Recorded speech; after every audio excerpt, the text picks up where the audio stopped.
ఈరోజు మన అంశం లోభము లాభమా, అది మన పాఠం. లోభము లాభమా, ఇది మన అంశం. విందాం జాగ్రత్తగా. తెలుగులో లోభము అన్న ఈ పదానికి చాలా దగ్గరగా ఉన్నటువంటి మరొక పదమే దురాశ. లోభము అన్న పదానికి తెలుగులో దగ్గరగా ఉన్న ఒక పర్యాయ పదమే మనము దురాశ అని చెప్పొచ్చు. ఇంగ్లీష్లో దీనిని గ్రీడ్ అని కానీ గ్రీడీనెస్ అని కానీ అంటారు. రెండు నామవాచకాలే, గ్రీడ్ లేదా గ్రీడీనెస్. సహజంగా ఒక మనిషికి లోభము లేదా దురాశ అన్నది దేనికి సంబంధించి ఎక్కువగా ఉంటుంది అని మనం ప్రశ్నిస్తే, లేదా ఈ సమాజాన్ని మనం పరిశీలిస్తే, ఇది ఎక్కువగా ఒక డబ్బుపై ఉండొచ్చు, లేదా పదవి, పేరు, గుర్తింపు వీటిపైన ఉండొచ్చు. ఒక మనిషి ఎక్కువగా ఆశించేది అంటే పరిమితి దాటి, గీత దాటి సమాజాన్ని మనం పరిశీలించినప్పుడు ఎక్కువగా మనుషులు దురాశకు లోనయ్యేది ఒక డబ్బు గురించి అవ్వచ్చు, లేదా పేరు, గుర్తింపు, పదవి వీటి కోసం కావచ్చు. నువ్వు డబ్బు కోసము లేదా ధనము అనండి, సిరి అనండి, ఐశ్వర్యం అనండి, సంపద అనండి, కలిమి అనండి, ఇవన్నీ అదే పదాలే. ఆస్తి అనండి. ఒక మనిషి వీటిపై ఎక్కువగా మక్కువ పెంచుకోవచ్చు.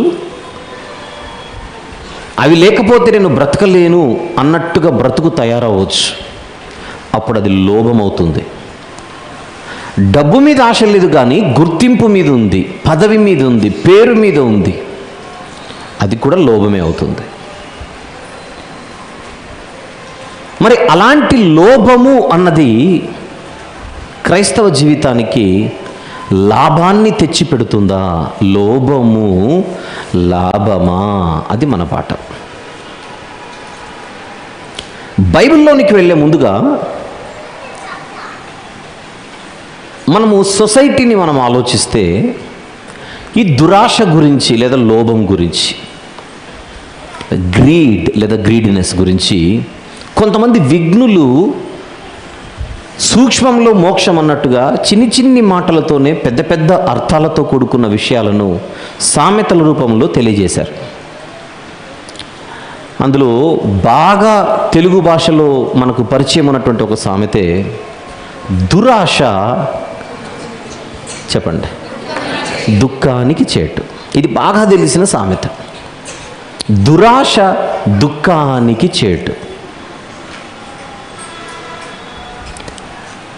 ఇది ఆలోచించే సామెత రాశారే కానీ ఆలోచన లేకుండా రాసింది కాదు. ఎన్నో అనుభవాలతో ఆ సామెతను తెలియజేశారు. అలాగే ఇంగ్లీష్ భాషలో కూడా ఈ దురాశ గురించి లేదా లోభం గురించి ఎన్నో ప్రావర్బ్స్ లేదా సేయింగ్స్ అన్నవి వ్రాసి ఈ సమాజానికి తెలియజేశారు ఎందరో పెద్దలు. ఎన్నో ఉన్నప్పటికీ ఒక 3 లేదా 4 సామెతలు మాత్రమే ఈ సందర్భానికి అవసరం కనుక నేను తెలియజేసి ముందుకెళ్తాను.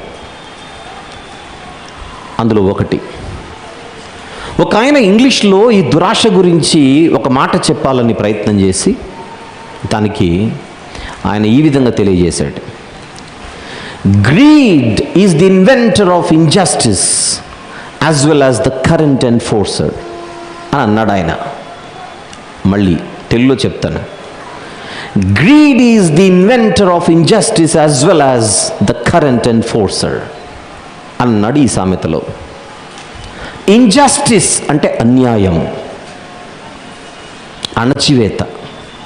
అన్యాయంగా అణిచివేస్తుంటే దాన్ని ఇంజస్టిస్ అనాలి. అన్యాయంగా దోచుకుంటూ ఉంటే దాన్ని ఇంజస్టిస్ అనాలి. ఈరోజు సమాజంలో దోపిడీ అన్నది జరుగుతోందా లేదా? జరుగుతోంది.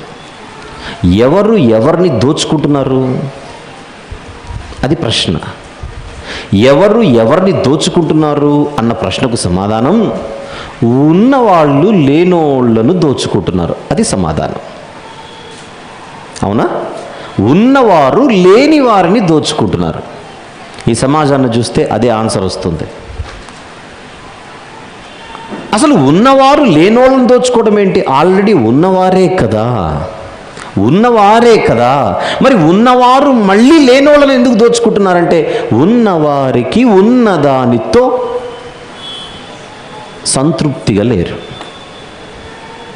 ఉన్నవారు ఉన్నదానితో సంతోషంగా లేరు. మరి ఏమి కావాలని ఆశపడుతున్నారు? ఇంకా కావాలి, ఇంకా కావాలి, ఇంకా కావాలి. అవతలోడిది కూడా కావాలి. ఎదుటివాడికి లేకపోయినా పర్వాలేదు, నాకు కావాలి. దీన్నే దురాశ కాదా? ఇది దురాశ. ఉన్నవారు ఉన్నదానితో తృప్తి చెందక లేనోడి దగ్గర ఆ ఉన్న కొంత సొమ్మును కూడా దోచుకుంటున్నారంటే అది దురాశ కాకపోతే ఏమవుతుంది? సమాజంలో ఈరోజు అన్యాయం, ఇన్జస్టిస్ ఉందంటే దానికి కారణం గ్రీడ్ అన్నాడు ఒక పెద్ద ఆయన. అన్యాయం, ఇంజస్టిస్ అనేది సొసైటీలోనికి రావడానికి దాన్ని ప్రవేశపెట్టినదే గ్రీడ్, లేదా దురాశ, లేదా లోభం అని ఒక ఆయన రాశాడు. ఇక మన మహాత్మా గాంధీ గారు దీని గురించి మాట్లాడుతూ ఒక మంచి ఆలోచనాత్మకమైనటువంటి విషయాన్ని ఆయన కూడా తెలియజేశాడు. ఆయన చెప్పిన మాట, there is a sufficiency in this world for man's need but not for man's greed అన్నాడు.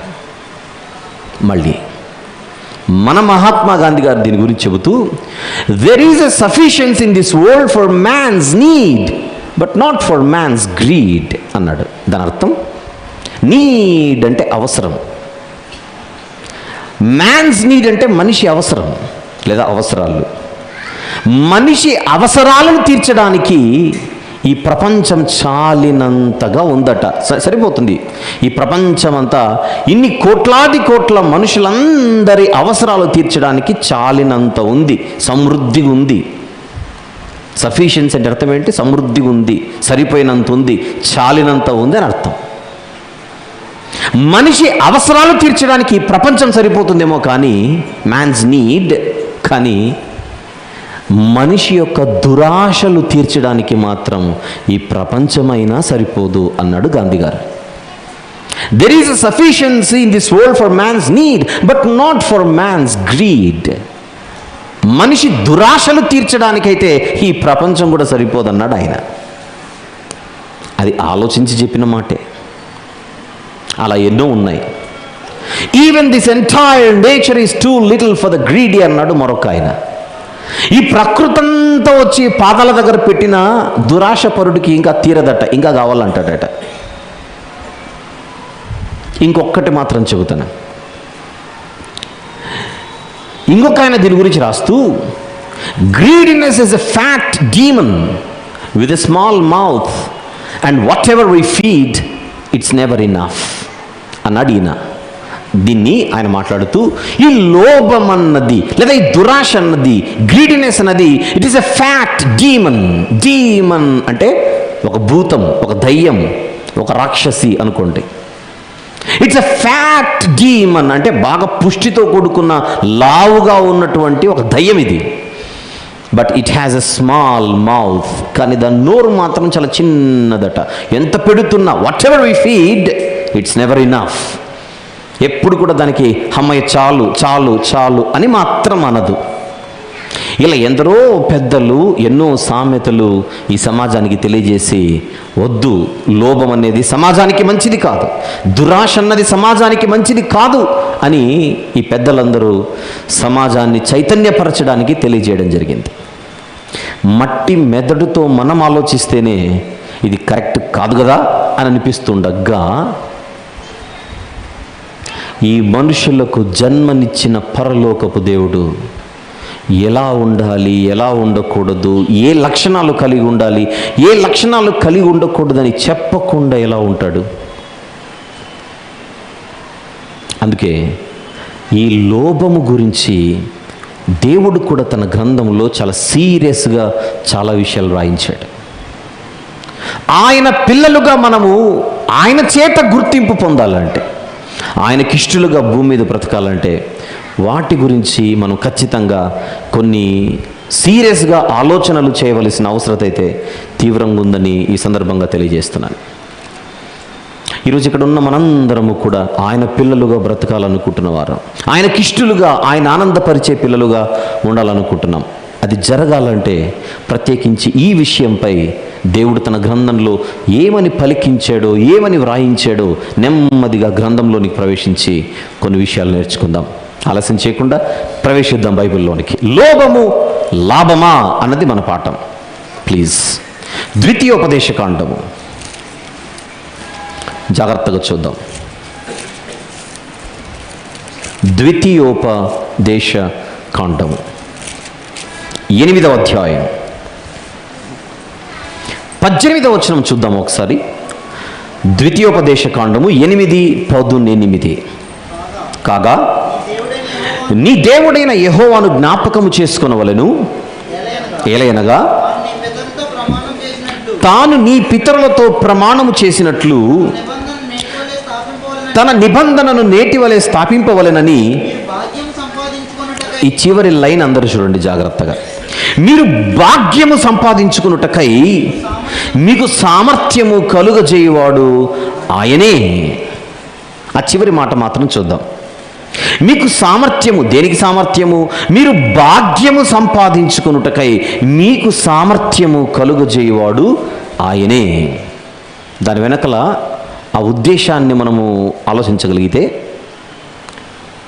ఐగుప్తు నుండి బయటకు వచ్చిన మీరు, రేపు కనానులోనికి ప్రవేశించే మీరు, మీకేదైనా ఇవ్వాలి అనుకుంటే ఆయన ఇస్తాడు. భాగ్యము ప్రసాదించాలి అనుకుంటే ఆయన ఇస్తాడు. కానీ నేను సంపాదించుకోవాలని మాత్రం నువ్వు ప్రాకులాడకు.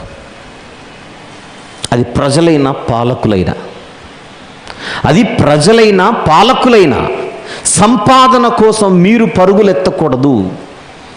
అదే ద్వితీయోపదేశకాండము 17వ అధ్యాయంలో మరొక వచనాన్ని కూడా చూద్దాం, ఇంకొంచెం దీన్ని బలంగా మనము అర్థం చేసుకోవడానికి. మీరు 14 నుండి 22 వచనాలు రాసుకోవడం మాత్రం. ద్వితీయోపదేశకాండం 17వ అధ్యాయం 14 నుంచి 22 రాసుకోండి. భవిష్యత్తులో ఒకవేళ మీరు రాజును సంపాదించలే, ఒక రాజు మాకు కావాలి అని మీరు అనుకుంటే, ఆ రాజుకి ఎలాంటి లక్షణాలు ఉండాలో దేవుడు చెబుతున్నాడు. ఏంటో 16వ వచనం చూద్దాం. 17వ అధ్యాయం 16వ వచనం. అతడు గుర్రములను విస్తారముగా సంపాదించుకొనవలదు, తాను గుర్రములను హెచ్చుగా సంపాదించుటకు జనులను ఐగుప్తునకు తిరిగి వెళ్ళనీయకూడదు. రేపొద్దున ఒక పాలకుడు మీ దగ్గరకు వస్తే, రేపొద్దున మీరు ఒక పాలకుని మీ మీద మీరు నియమించుకుంటే, ఆ ఏలిక, ఆ రాజు అన్నవాడు సంపాదించుకోవడానికి బతకూడదు. తాను సంపాదించుకోవడానికి జనాల్ని వాడుకోకూడదు. ఒకవేళ ఇవ్వాలనుకుంటే నేనే ఇస్తాను. ఆ 8వ అధ్యాయంలో అదే, భాగ్యము సంపాదించుకున్నట్టుకు సామర్థ్యము కలుగజేయవాడు ఆయనే. ఇవ్వాలనుకుంటే ఆయన ఇస్తాడు, కానీ నువ్వు పరుగులెత్తకు. సొలొమోను గారు ఉన్నారు. నీకేం కావాలి నాయనా అని అడిగాడు దేవుడు. జ్ఞానమీ ప్రభువా అని అడిగాడు. నువ్వు ఐశ్వర్యము అడగకుండా, ఆస్తిపాస్తులు అడగకుండా, సిరి సంపదలు అడగకుండా, ఈ రాజ్యమును పాలించుటకు నాకు జ్ఞానం ఇవ్వు అని అడగడం చేత నీ మనవి నాకు అనుకూలమాయను గనుక, నాకిష్టమైన ప్రార్థన నువ్వు చేసావు గనుక జ్ఞానముతో పాటు మిగిలినవన్నీ నేను ఇస్తానన్నాడు దేవుడు. దేవుడే ఇవ్వడానికి మనము ప్రాకులాడడానికి చాలా తేడా ఉంటుంది, గుర్తుపెట్టుకోండి. ఐగుప్తు నుండి వేరైన ఇశ్రాయేలీలకు దేవుడు చెబుతున్న మాట, సంపాదించుకోవడానికి ఉరకలేయకండి, పరుగులెత్తకండి. అది నాకు అసహ్యం. కావాలి కావాలి కావాలి కావాలి.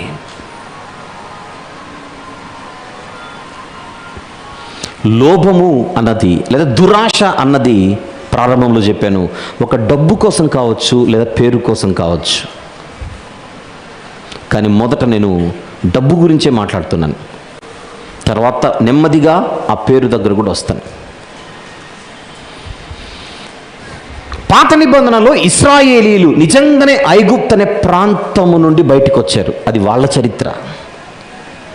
కానీ ఈరోజు మనం బాప్తిస్మము తీసుకున్న తర్వాత ఆత్మీయంగా లోకమనే ఐగుప్తు నుండి బయటకు వచ్చిన వాళ్ళం, లోకమనే ఐగుప్తు నుండి వేరైన వారం, కనాను ప్రయాణంలో ఉన్నవారం. ఆ కనాను ప్రయాణంలో ఉన్న మనతో కూడా దేవుడు చెబుతున్న మాట, నువ్వు ఎప్పుడైతే నా వాడిగా ఉండాలని నువ్వు నిశ్చయించుకున్నావో, బాప్తిస్మం తీసుకున్నావో, నీకు కూడా ఈ మాట చెల్లుతుంది. ఏంటది? నేను సంపాదించుకోవాలి, నేను సంపాదించుకోవాలి అని ఐశ్వర్యం కోసం నువ్వు ప్రాకులాడకు. బయటికి వచ్చిన వాడి ఆలోచనలు అలా ఉండకూడదు, బయటికి వచ్చిన వాడి బుద్ధులు అలా ఉండకూడదు.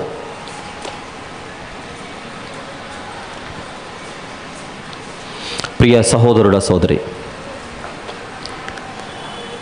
మన బాప్తిస్మం తీసుకొని ఎంతకాలమైందో ఇక్కడ ఒక్కొక్కరికి తెలుసు. మీ బాప్తిస్మ సమయం లేదా కాలం, డేట్. ఒకవేళ ఎక్కడైనా మనం ప్రాకులాడుతున్నామేమో,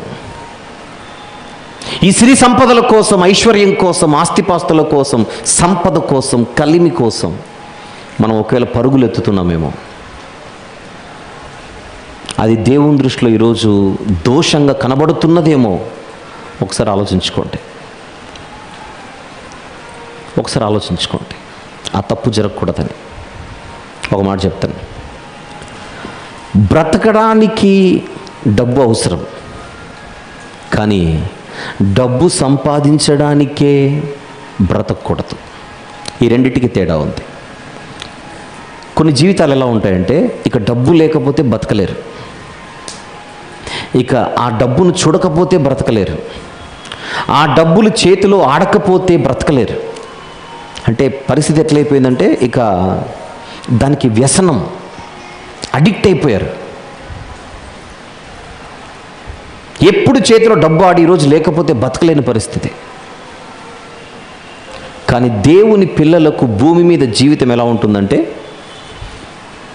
ఆటుపోట్లు, సుఖదుఖాలు, కష్ట నష్టాలు. దేవుని పిల్లలుగా బ్రతకడం అంటే ఉంటే బ్రతకడం కాదు, ఉన్న స్థితిలో బ్రతకడం కాదు, లేని స్థితిలో బ్రతకడం. మనము లేమిడిలో ప్రయాణము చేసే స్థితి మనది. ఉంటే ఒకలా, లేకపోతే మరోలా. అలాంటి వాళ్ళు మనకు కనబడుతుంటారు చూడండి. ఉంటే హ్యాపీ, దేవుడు గుడ్, లేకపోతే మాత్రం దేవుడు బ్యాడ్.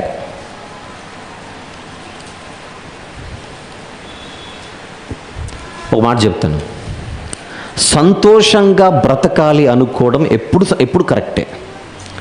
కానీ ఆ సంతోషము లేకపోతే నేను ఊరేసుకుంటానన్నావు అనుకో, ఇక అది కరెక్ట్ కాదు. ఎప్పుడు సంతోషంగా ఉండాలంటే ఎలా అవుతుంది? ఆ సంతోషం కనుక దూరం అయితే నేను బ్రతకలేను అనుకుంటే మాత్రం అది దేవుని పిల్లల జీవిత విధానం కాదు. మీకు బాగా అర్థం కావడానికి 1-2 ఎగ్జాంపుల్స్ చెప్తాను. కొంతమంది ఉద్యోగాలు చేస్తుంటారు పెద్ద పెద్ద కంపెనీలలో, ఎంఎన్సి కంపెనీలలో. ఆఫీస్లో అడుగు పెడితే చాలు ఏసీ, సెంట్రల్ ఏసీ. రోజు ఉదయం నుంచి సాయంత్రం వరకు ఆ ఏసీకి అలవాటు పడిపోయింది బాడీ. మళ్ళీ బయటకు వచ్చి కారు ఎక్కితే కారులో ఏసీ, ఇంటికి వచ్చి లోపల పడుకుంటే బెడ్రూమ్లో ఏసీ. ఇప్పుడు ఏసీ ఎక్కడ లేదు చెప్పండి మనిషికి? బెడ్రూమ్లో ఏసీ, కారులో ఏసీ, ఆఫీస్లో ఏసీ. ఈ శరీరం దేనికి అలవాటు పడిపోయింది? ఇక ఏసీ ఏసీ ఏసీ ఏసీ. పొరపాటున ఒకవేళ ఆ ఏసీ లేకుండా అడుగు పెట్టాడు అనుకోండి, ఇంక బతకలేదు ప్రాణం, ఇక్కడ బతకలేదు అసలు. ఆ గాలి ఉంటేనే బతకడం, ఏసీ ఉంటేనే బ్రతకడం. అంటే బాడీ దేనికి అలవాటు పడిపోయింది? ఆ చల్లదనానికి, ఆ ఏసీకి. మీరు ఒకసారి అలాంటి వాళ్ళు ఉన్నారేమో ఒకసారి పరిశీలించుకోండి. ఉంటారు అలాంటి వాళ్ళు, మనకు కనబడుతుంటారు. ఆ ఏసీ లేకపోతే బతకలేని పరిస్థితి. ఏమైపోయింది? అడిక్ట్ అయిపోయింది బాడీ. అడిక్ట్ అయిపోవడం అంటే అర్థం ఏంటి తెలుగులో కరెక్ట్గా? బానిస అవ్వడం. ఇది కరెక్ట్. బానిస అవ్వడం, అదొక వ్యసనం అయిపోయింది. సరే, ఏసీ వరకు వద్దు. మన ఇంట్లో మన పిల్లలే ఉంటారు, మన పిల్లలే, చిన్నపిల్లలే. వాడికి చిన్నప్పటి నుంచి అమ్మ ఏం చేసిందంటే, మా వాడు బాగుండాలని చెప్పి రోజు అప్పుడప్పుడు చికెన్ ముక్కలు పెట్టడం మొదలుపెట్టింది.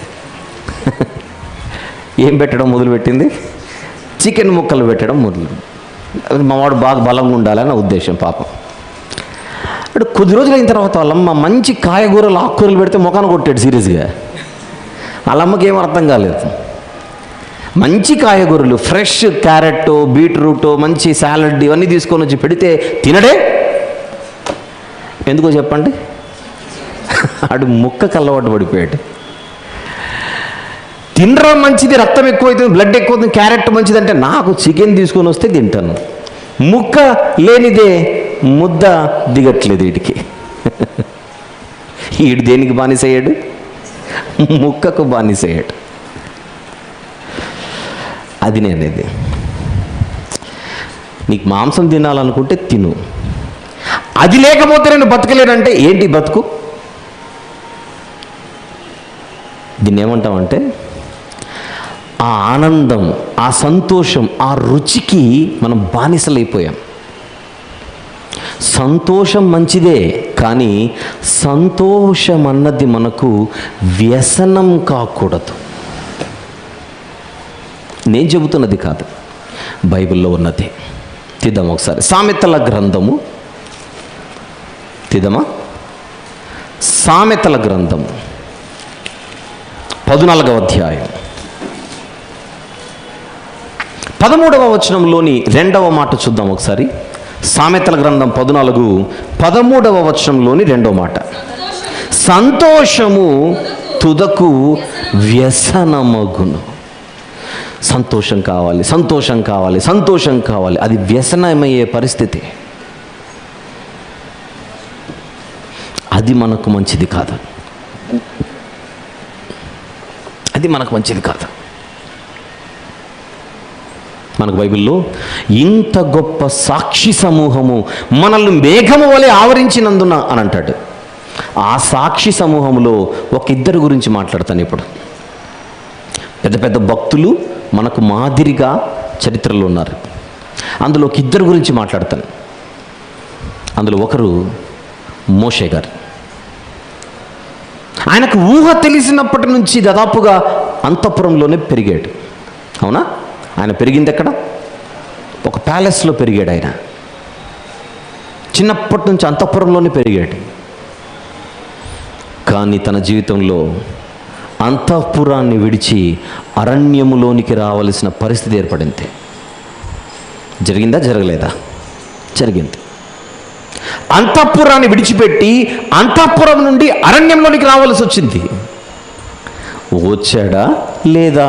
అది చెప్పండి. వచ్చాడు. ఉన్నాడా లేదా? ఉన్నాడు. నడిచాడా? నడవలేదా? నడిచాడు. బ్రతికాడా? బ్రతకలేదా? బ్రతికాడు. మోషే గారు నేర్పిస్తున్న పాఠం ఏంటి? అంతఃపురంలో ఉండాలి, అరణ్యంలో ఉండమన్నా ఉండాలి. అది నేర్చుకోవాలి. నేను పుట్టింది ఎక్కడా, నేను పెరిగింది ఎక్కడా, నా బతుకేంటి, నా వైభవం ఏంటి, ఏంటి ప్రభు అరణ్యంలో తీసుకొని వచ్చి పెట్టావు నన్ను అని ఏనాడు అనలేదే. పని అయితే చేయమన్నావు, చేస్తానన్నాను. బయటికే కేవలం తీసుకొని రమ్మన్నావు, వస్తానన్నాను. కానీ అరణ్యంలో నా బతుకేంటి? చివరికి ఆయన మరణము కూడా పర్వతం మీదే జరిగింది, కొండ మీదే జరిగింది. అరణ్యంలోనికి తీసుకొని వచ్చిన దేవుడు దాదాపుగా అదే ప్రాంతంలోనే మోషే గారిని పిలుచుకున్నాడు. ఏనాడు దేవుణ్ణి నిందించలేదే. అందుకే మోషే గారు ఎవరు? తన ఇల్లంతటిలో నమ్మకమైన వాడు. అంతఃపురం నుండి అరణ్యంలోనికి వచ్చిన వాడు మోషే అయితే, అరణ్యంలో నుండి అంతఃపురానికి వెళ్ళిన వాడు మరొక భక్తుడు. గెస్ చేయండి ఎవరో? దావీదు గారు. ఆయన జీవిత ప్రారంభం ఎక్కడ? గొర్రెలు కాచుకునేవాడు. గొర్రెలు కాయడం అనేది ఎక్కడ జరుగుతుంది జనరల్గా? ఇంట్లో బెడ్రూమ్లోనా? ఏ అడవుల్లోకి తీసుకొని వెళ్ళాలి, ఏ అడవుల్లోకి తీసుకొని వెళ్ళాలి. సింహాన్ని, ఎలుగుబంటిని చంపింది ఎక్కడ? పార్క్లో కాదు, ఎక్కడో అడవిలో. దావీదు గారి జీవిత ప్రారంభం అరణ్యం, అడవి, కొండలు, గుట్టలు, అడవులు. అలా అడవుల్లో పెరిగిన ఆయన్ని తీసుకొని వచ్చి ఎక్కడ కూర్చోబెట్టాడు దేవుడు? అంతఃపురంలో. అరణ్యంలో ఉండగా దావీదు ఒకలా ఉండి, అంతఃపురంలోనికి వచ్చిన తర్వాత మరొకలా ఉండి, కొమ్ములొచ్చి కళ్ళు నెత్తికెక్కి దేవుణ్ణి ఎప్పుడైనా అహంకారంగా చూసి దేవుడు ఎవరు అన్నట్టుగా ఏమైనా బతికాడా? లేదే. తప్పులు జరిగాయి, కానీ దావీదు గారు ఏనాడు దేవుణ్ణి దూషించలేదు. దేవుడు గద్దిస్తే తలదించాడు, పశ్చాత్తాపపడ్డాడు. విరిగి నలిగిన మనసుతో మళ్ళీ దేవుని పాదాల దగ్గరకు వచ్చాడు. దావీదు గారు మనకు నేర్పే పాఠం ఏంటో చెప్పనా? అరణ్యంలో ఉన్నాను కదా అని తలకాయ దించి, అంతఃపురంలోనికి వచ్చాను కదా అని తలకాయ ఎత్తి నిలబడే క్యారెక్టర్ కాదు దేవుని దగ్గర దావీదు గారిది. ఎక్కడున్నా దేవుని దృష్టిలో ఒకేలా ఉన్నాడు డేవిడ్. వీళ్ళిద్దరూ మనకు నేర్పుతున్న పాఠం చూడండి. అంతఃపురం నుండి అరణ్యానికి వచ్చిన మోషే గారు, అరణ్యము నుండి అంతఃపురానికి వెళ్ళిన దావీదు గారు. నీవు ఏ స్థితిలో ఉన్నా ఒకేలా ఉండాలి. ఒక ఆయనకేమో దేవుడు తీసేయాలనుకున్నాడు, అంతఃపురం తీసేశాడు. మరొక ఆయనకేమో ఇవ్వాలనుకున్నాడు, ఇచ్చాడు. తీసేసినప్పుడు తీసివేయబడినటువంటి ఆయన సైలెంట్గానే ఉన్నాడు. లేనివాడికి దేవుడు ఇచ్చిన తర్వాత ఆ దావీదు గారు కూడా దేవుని దగ్గర మౌనంగానే ఉన్నాడు. ఆస్తి పెరిగే కొద్దీ, ఐశ్వర్యము పెరిగే కొద్దీ, అంతస్తులు పెరిగే కొద్దీ మునగ చెట్టెక్కి కూర్చుండే పరిస్థితి భక్తులది కాదు. అందుకే వీళ్ళు గొప్ప సాక్షి సమూహం మనందరికీ. అలాంటి దావీదు గారు ఒక కీర్తన వ్రాస్తూ ఏమని మాట్లాడుతున్నాడో చూద్దాం. 62వ కీర్తన తీద్దాం ఒకసారి. ఇది దావీదు గారు రాసినదే. కీర్తనల గ్రంథములోని 62వ కీర్తన. ఒకసారి 10వ వచనము చూద్దాం. 10. బలాత్కారమందు నమ్మిక ఉంచకుడి.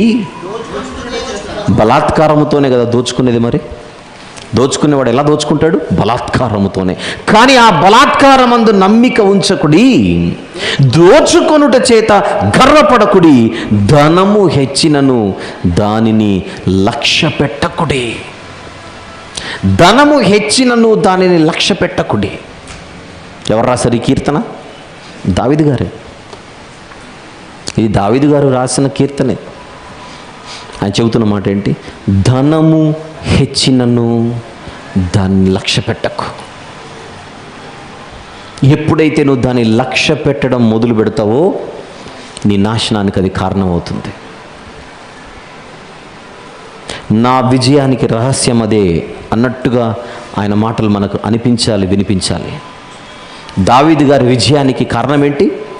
ధనము హెచ్చిన ఆయన ఏం చేయలేదు? లక్ష్య పెట్టలేదు. సాతాను మనల్ని ప్రేరేపిస్తాడు, రెచ్చగొడతాడు తన వలల్లో నిన్ను చిక్కించుకోవడానికి. ఒక్కొక్కసారి మనకు కూడా అలాంటి బుద్ధులు పుడతాయి, అలాంటి ఆలోచనలు వస్తాయి. అలాంటి సమయంలో మనం వాక్యం దగ్గరికి రాకపోతే మాత్రం వాడి వలకు మనము చిక్కినట్టే.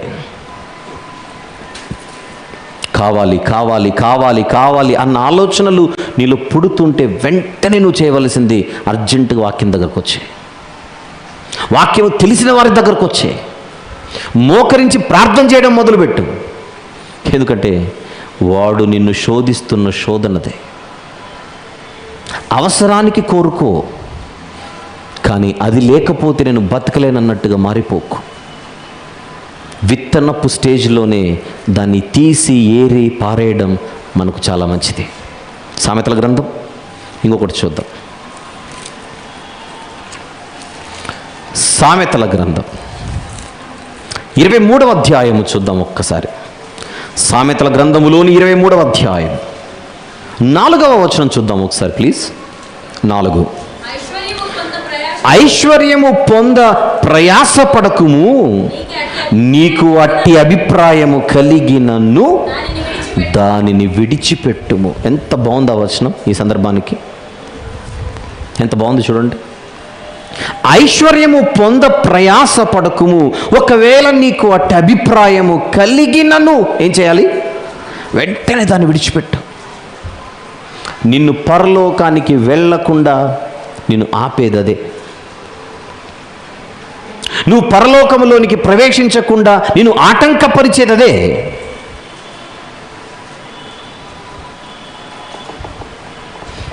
అందరు ఇక్కడ దేవుని పిల్లలే గనుక, అందరూ క్రైస్తవ బిడ్డలే గనుక, ఇక్కడ పెళ్లి కానోళ్ళు ఎవరైనా ఉంటే ఒక మంచి సలహా ఇస్తాం మీకు.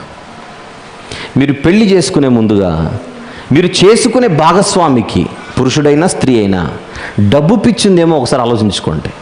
అంటే 1-4 సార్లు ఆ ఇన్ఫర్మేషన్ లాగండి. ఒకవేళ డబ్బు పిచ్చి ఉంటే 2 చేతులు పెట్టి దండం పెట్టి నమస్కారం తల్లో, నమస్కారం బాబో అని చెప్పేసి అక్కడే క్లోజ్ చేసేయండి.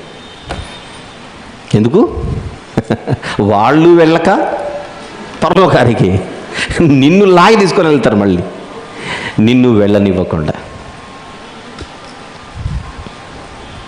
ఎంత ప్రమాదం! పెళ్ళి కాకముందు సూపర్గా ఉండి పెళ్ళైన తర్వాత మారు మనసు వచ్చిన వాళ్ళు ఎంతమంది లేరు? అంటే మారు మనసు అంటే మీకేం అర్థమవుతున్నదో, రావాలని మారు మనసు కాదు, వద్దు మానేయాలని మారు మనసు.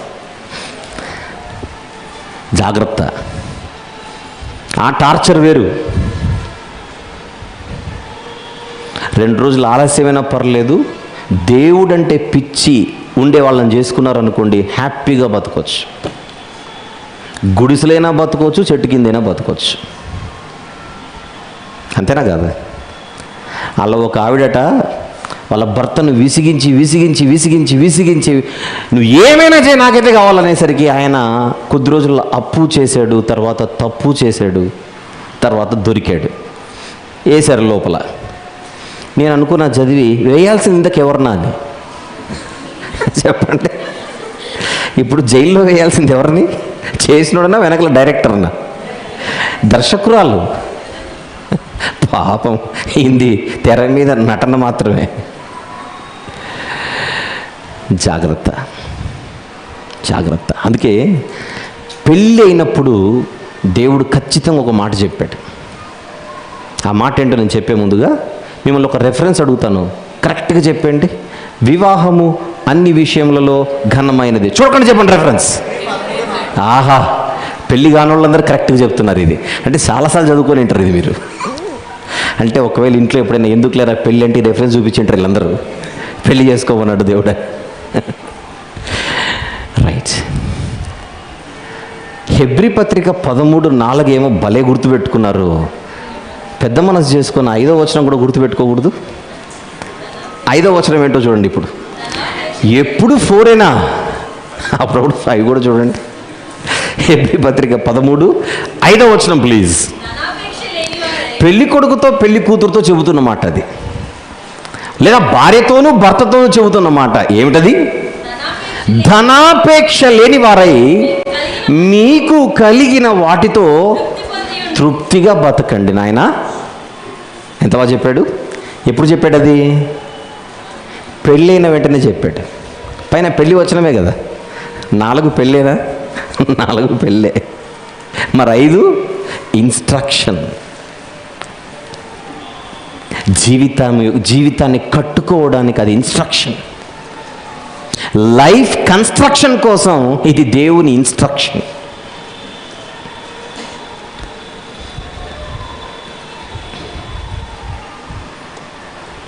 మళ్ళీ చదువుకుందామా?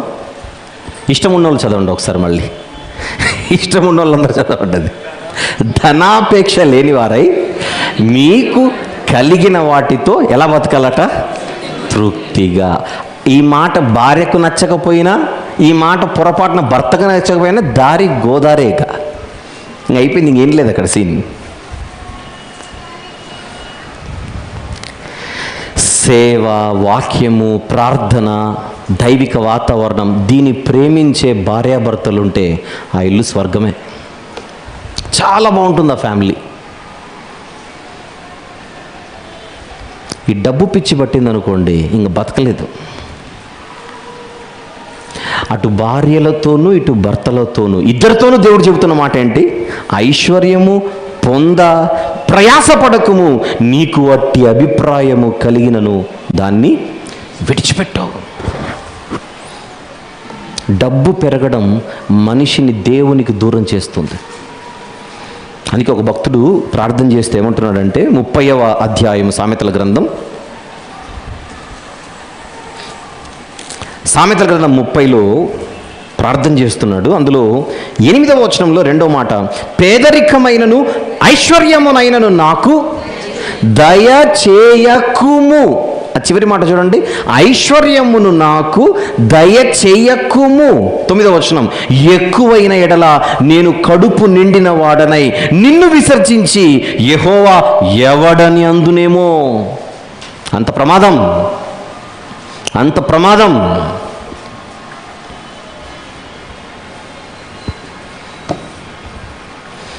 వద్దు. నెవర్ రన్ ఆఫ్టర్ మనీ, అది చెబుతున్న మాట ఇక్కడ.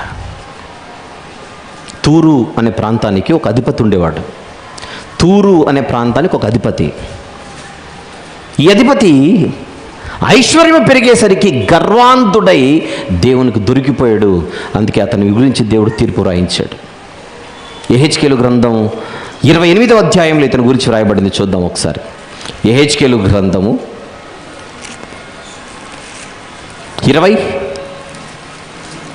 28వ అధ్యాయము సందర్భ పరిచయం 2వ వచనం, నరపుత్రుడా తూరు అధిపతితో ఇలాగూ ప్రకటించు. ఏమని ప్రకటించాలో కింద 5వ వచనం చూద్దాం. నీకు కలిగిన జ్ఞానాతిశయము చేత, వర్తకము చేత నీవు విస్తారమైన ఐశ్వర్యము సంపాదించుకుంటివి.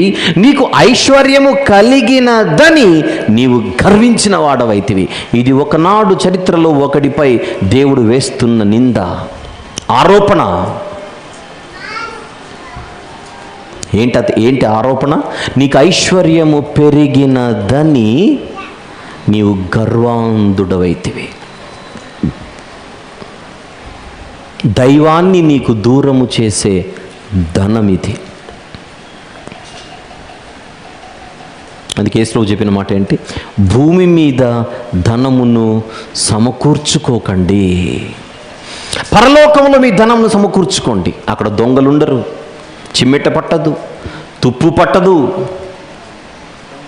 నీ ధనం ఎక్కడుండునో నీ మనసు అక్కడే ఉంటుంది. ఎవడును ఇద్దరు యజమానులకు దాసుడిగా ఉండనేరడు. మీరు దేవునికిని సిరికిని దాసులుగా ఉండనేరరు. దేవుని స్థానాన్ని కబ్జా చేస్తున్న ధనం ఇది, ఐశ్వర్యం ఇది. బహుపరాక్ అంటోంది వాక్యం. కుక్కలతో జాగ్రత్త అంటారు బయట, బివేర్ ఆఫ్ డాగ్స్. కానీ దేవుడు డబ్బుతో జాగ్రత్త, ధనముతో జాగ్రత్త. బైబిల్లో ధనాపేక్షను కూడా విగ్రహారాధన అని పిలిచాడు దేవుడు. నేను విగ్రహారాధన చేయట్లేదండి అని మీరు అనొచ్చు. డబ్బును ప్రేమించేవారైతే అది ఇంకా పెద్ద విగ్రహారాధన. రాసుకోండి, బాగుంటాయి వచనాలు. ఎఫెసీ పత్రిక చూద్దాం ఒకసారి. 5వ అధ్యాయం, ఎఫెసీ పత్రిక 5వ అధ్యాయం, వచనం కూడా 5 చూద్దాం. 5వ వచనం, వ్యభిచారి అయినను అపవిత్రుడైనను విగ్రహారాధికుడైయున్న లోబి అన్నాడు. చూడండి, ఉందా పదం? లోబి, విగ్రహారాధికుడైన లోబి దేవుని రాజ్యానికి హక్కుదారుడు కాడు. అంటే లోబి ఎవరు? విగ్రహారాధికుడు. మన అంశం అదే, లోభము లాభమా? అది మన పాఠం. దురాశపరుడు అంటే లోబి. దురాశపరుడు అంటే లోబి. దేవుని దృష్టిలో ఎవరు? విగ్రహారాధికుడు. నువ్వు చేతులెత్తి దండం పెట్టకపోయినా, నువ్వు చేతులెత్తి మొక్కకపోయినా, నీకున్న డబ్బు పిచ్చి దేవుని దృష్టిలో నిన్ను విగ్రహారాధికుణ్ణి చేస్తుంది.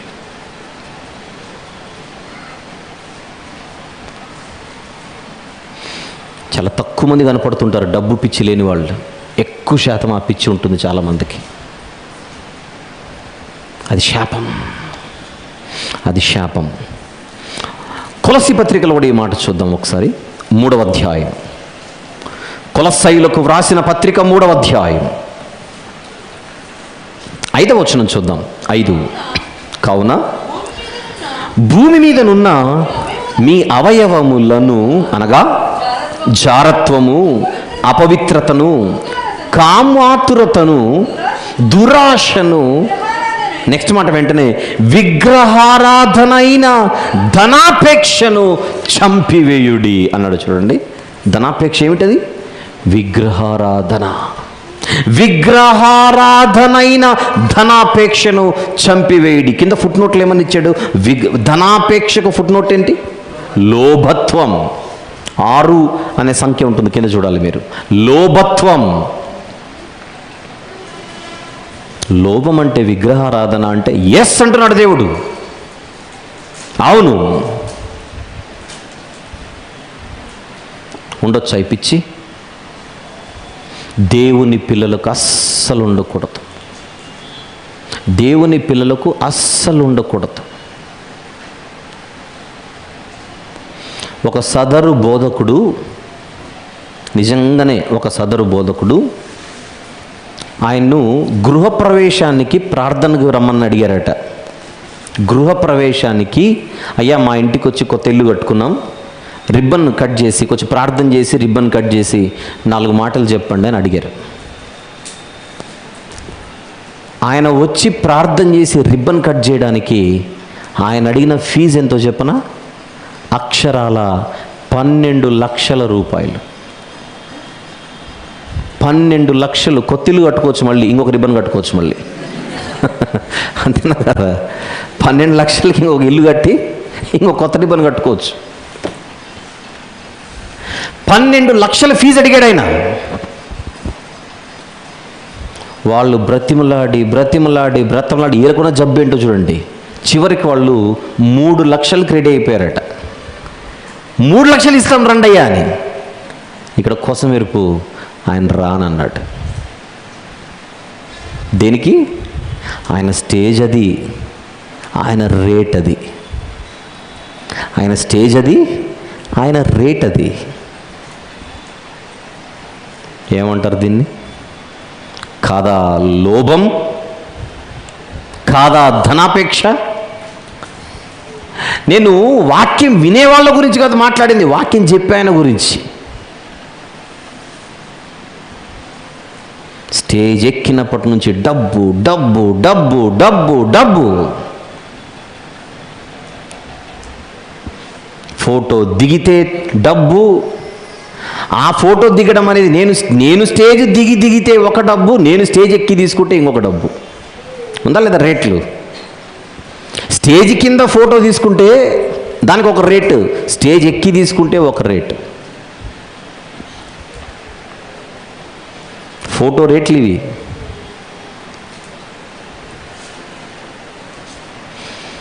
వాక్యం విందామని వచ్చిన వాళ్ళకి, మీరు నాతో ఫోటో తీసుకుంటే మా వాళ్ళే ఫ్రేమ్ కట్టిస్తారు, మీ ఊరికి వెళ్ళి మీరు చక్కగా మేము అయ్యగారితో మేము ఫోటో దిగామని చూపించుకోవచ్చు. కానీ ఆ ఫోటో దిగాలంటే ఎంత ఇవ్వాలి? అక్షరాల 10,000 రూపాయలు. 10,000. నువ్వు 10,000 రూపాయలు ఇస్తే కానీ అయ్యగారి పక్కన నిలబడి ఫోటో తీసుకునే అవకాశం నీకు ఉండదు. ఇప్పుడు నాకే కోరిక పుట్టింది అనుకోండి ఫోటో దిగాలని. ఇప్పుడు ఆ అయ్యగారితో నేను ఫోటో దిగాలంటే జేబులో 10,000 పెట్టుకొని పోతే కానీ ఫోటో రాదు. ఆ ముక్క నేను చూడగానే, ఆ ప్రకటన చూడగానే లేదా వీడియో చూడగానే నేను వెంటనే బాబుని అడిగాను, నీకు ఫోటోషాప్ వచ్చా అని అడిగాను. వచ్చు అన్నాడు. అమెరికా అధ్యక్షుడి పక్కన నన్ను నిలబెట్టి నువ్వు డిజైన్ చేసి ఇవ్వగలవా అన్నాను. ఇస్తానన్నా అన్నాడు. ఎంత ఇవ్వాలన్నాను. మీకు డబ్బులు ఏంటి సార్ వద్దన్నాడు. రైట్. అప్పుడు అనిపించింది 10 రూపాయలు ఖర్చు లేకుండా అమెరికా అధ్యక్షుడి పక్కన నిలబడుకునే అవకాశం నాకుండగా 10,000 ఇచ్చి అయ్యగారి పక్కన ఎందుకు నిలబడుకోవాలి? అలాంటి అయ్యగారులను 100 మంది మధ్యలో నేను సెంటర్లో కూర్చోవచ్చు ఇప్పుడు. ఫోటోషాప్ వస్తే అది మా ఊర్లో ఏంటి, మా జిల్లాలో ఉన్న వాళ్ళందరికీ చూపించుకోవచ్చు నేను. ఏంటండి పరిస్థితి? ప్రజల అమాయకులు దండం పెట్టి దండేస్తున్నారు, దండేసి దండం పెడుతున్నారు ఈ డబ్బు పిచ్చున్నోళ్ళని. లేవా పథకాలు, ప్రార్థనా పథకాలు. అందరిలో నువ్వు ఉంటే ప్రార్థన చేస్తే దానికి ఒక రేటు, స్పెషల్గా నిన్ను పిలిచి చేస్తే అదొక రేటు, నెత్తి మీద చెయ్యెట్టి చేస్తే అది ఇంకొక రేటు. నేను చెబుతున్నాను కదా, మీకు తెలుసు ఇవన్నీ. ఒకవేళ మీరు నేనున్న హోటల్లో నా రూమ్కి వచ్చి ప్రార్థన చేయించుకుంటే ఆ రేటు మళ్ళీ వేరేది.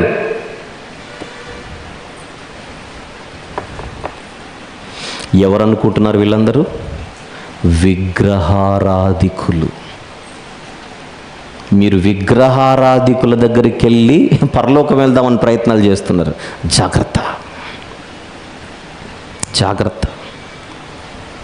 బైబిల్ చెబుతున్న మాట, ధనాపేక్ష అన్నది విగ్రహారాధన.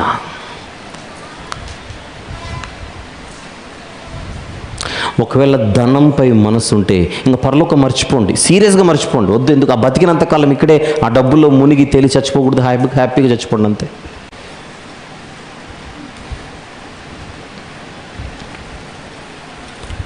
నిత్య జీవమునకు వారసుడన్నగుట్టుకు నేనేం చేయాలి ప్రభు అన్నాడు ఒకడు. ఆజ్ఞలు పాటించిన ఆయన అన్నాడు ప్రభు. ఏ ఆజ్ఞలు ప్రభు అన్నాడు. పలానా పలానా పలానా అన్నీ ఎరిగిన యేసు ప్రభు అతను అబద్ధమాడుట లేదని ఎరిగి అతని సమాధానానికి నచ్చి అతన్ని ప్రేమించి, నీకొక్కటే కొదువుగా ఉన్నది, నీ ఆస్తి నమ్మి బీదలకిచ్చి రా, అప్పుడు నీకు నిత్య జీవం వస్తుంది, అప్పుడు నీకు పరలోకం వస్తుంది అని యేసు చెబితే, ఆ పరలోకం రాకున్నా పర్లేదు, నా ఆస్తిని అయితే వదలని అన్నాడు ఈ మనిషి. అంతేనా? సీన్ అదే కదా. ఆ నిత్య జీవం లేకున్నా పర్లేదు, నా ఆస్తిని మాత్రం ఎవడికి ఇవ్వను నేను. దాని అర్థం ఏంటి? అప్పుడు అన్నాడు యేసు ప్రభు, ధనవంతుడు పరలోకములో ప్రవేశించుట కంటే సూది బెజ్జములో ఒంటె దూరుట సులభం. అంత కష్టం, అంత కష్టం.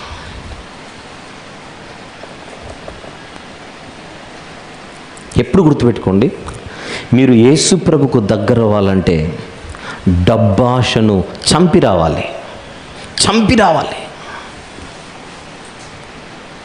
నేను బైబిల్లో ఒక మనిషికి పెద్ద ఫ్యాన్. మీరు నమ్మరు, ఎవరై ఉంటారో కూడా గెస్ చేయరు. కానీ అద్భుతం మీరు ఆలోచిస్తే, అతనే చెట్టెక్కిన జక్కయ్య. 100% ఇప్పుడు నేను చెప్పిన తర్వాత మీరు ఫ్యాన్స్ అయిపోతారు. జక్కయ్యకి నువ్వు ఎలా ఫ్యాన్ అంటారేమో. తన జీవితంలో యేసు ప్రభుకి దగ్గర అవ్వాలనుకున్నాడు. తన జీవితంలో ఆయనను తన ఇంట్లో చేర్చుకోవాలనుకున్నాడు, లేదా ఆయన దగ్గరికి వెళ్ళిపోయి ఆయన శిష్యుడిగా ఉండిపోవాలనుకున్నాడు. చెట్టెక్కాడు జక్కయ్య, దిగిరమ్మన్నాడు యేసయ్య. వచ్చాడు. జక్కయ్య, ఈరోజు నేను ఇంటికి రావాలనుకుంటున్నాను. ఎప్పుడైతే నా ఇంటికి ఆయన రావాలనుకున్నాడో జక్కయ్య, వస్తున్నాడని తెలిసిందో, నేను నీ ఇంటికి వస్తాను జక్కయ్య, రానా అని అడిగాడు. నువ్వు వచ్చే ముందు నేను ఒక పని చేయాల ప్రభువా. చేస్తాను అన్నాడు. ఏంటది? నేను ఎవడి దగ్గరైనా అన్యాయముగా తీసుకొని ఉంటే వారికి 4 గంటలు తిరిగి చెల్లిస్తాను ప్రభువా. అప్పుడు వద్దు కానీ ముందు నేను let me take my decision. నా జీవితంలో ఎందరి దగ్గర నేను అన్యాయంగా దోచుకున్నాను. ఎందుకు? నేను ఒక లోబిని, నేను ఒక దురాశపరుడను. నాకుంది, నాకు చాలినంత, తరతరాలు బతికినంత ఆస్తి నాకుంది. కానీ ఇంకా కావాలి, ఇంకా కావాలి, ఇంకా కావాలని దోచుకున్నా నేను అన్యాయంగా. ఇంజస్టిస్. నేను చేసిన పాపానికి, నేను చేసిన తప్పుకు 4 తిరిగి నేను చెల్లిస్తాను. అదే కాదు, నా ఆస్తిలో సగభాగము బీదలకు ఇస్తాను. నా జీవితంలో నుంచి ధనాశ దూరం అయితేనే నువ్వు నా దగ్గర ఉండగలవు.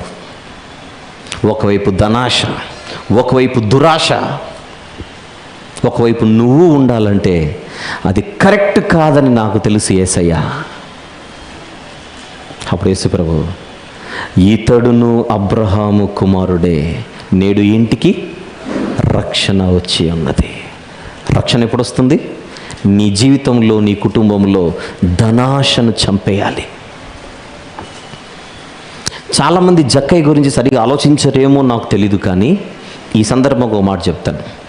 జక్కయ్య చేసిన పని మనందరము చేయాలి. ఎవరి సొమ్మైనా మనం అన్యాయంగా దోచుకున్నామేమో ఒకప్పుడు, ఎవరి సొమ్మైనా తెలుసో తెలియకో మన దగ్గర ఉంచుకున్నామేమో ఒకప్పుడు, ఆ ఉంచుకున్న సొమ్ము ఇప్పటికీ మన దగ్గరే ఉందేమో, అది మనం మర్చిపోయామేమో, అది మనకు గుర్తు లేదేమో. ఈ పొరపాటు జరుగుతుందా జరగదా? ఈ తప్పు జరిగి ఉంటుందా జరిగి ఉండదా? ఒకవేళ నేను ఈ మాటలు చెబుతుండగా మీకేమైనా గుర్తుకొస్తున్నాయి అన్నట్టుగా పాత జ్ఞాపకాలు గుర్తుకొస్తూ, నిజమే ఒకప్పుడు ఒకరిది నేను తీసుకున్నాను వారికి తెలియకుండా, నిజమే ఒకప్పుడు వాళ్ళు అడిగినా ఇవ్వకుండా నా దగ్గర ఆ వస్తువును ఉంచుకున్నాను అని ఒకవేళ నీకు గుర్తొస్తుంటే, ఆ పాపం ఇంకా శాపమై నీ చుట్టూ ఉంటుందని నువ్వు మర్చిపోకూడదు. నేను మళ్ళీ చెబుతున్నా మీకు అర్థం కావడానికి. ఎదుటివాడి సొమ్ము ఎవరిదైనా పర్లేదు, వాళ్ళ అనుమతి లేకుండా లేదా వాళ్ళకు తెలియకుండా ఆ వస్తువు నీ దగ్గర ఉంటే, చివరికి ₹1 అయినా సరే, కొన్ని సందర్భాల్లో మనం అప్పు చేస్తాం, తిరిగి ఇవ్వమని అడిగితే నా దగ్గర లేదయ్యా, ఏం చేస్తావు, ఏం చేద్దాం, లేదు నా దగ్గర, ఏం చేసుకుంటావు చేసుకో, ఏం చేసుకుంటావు నా దగ్గర లేదు. మరి బయటోళ్ళు ఇచ్చే ఆన్సర్లు కాదు, మనోళ్ళు ఇచ్చే ఆన్సర్లు ఇవి.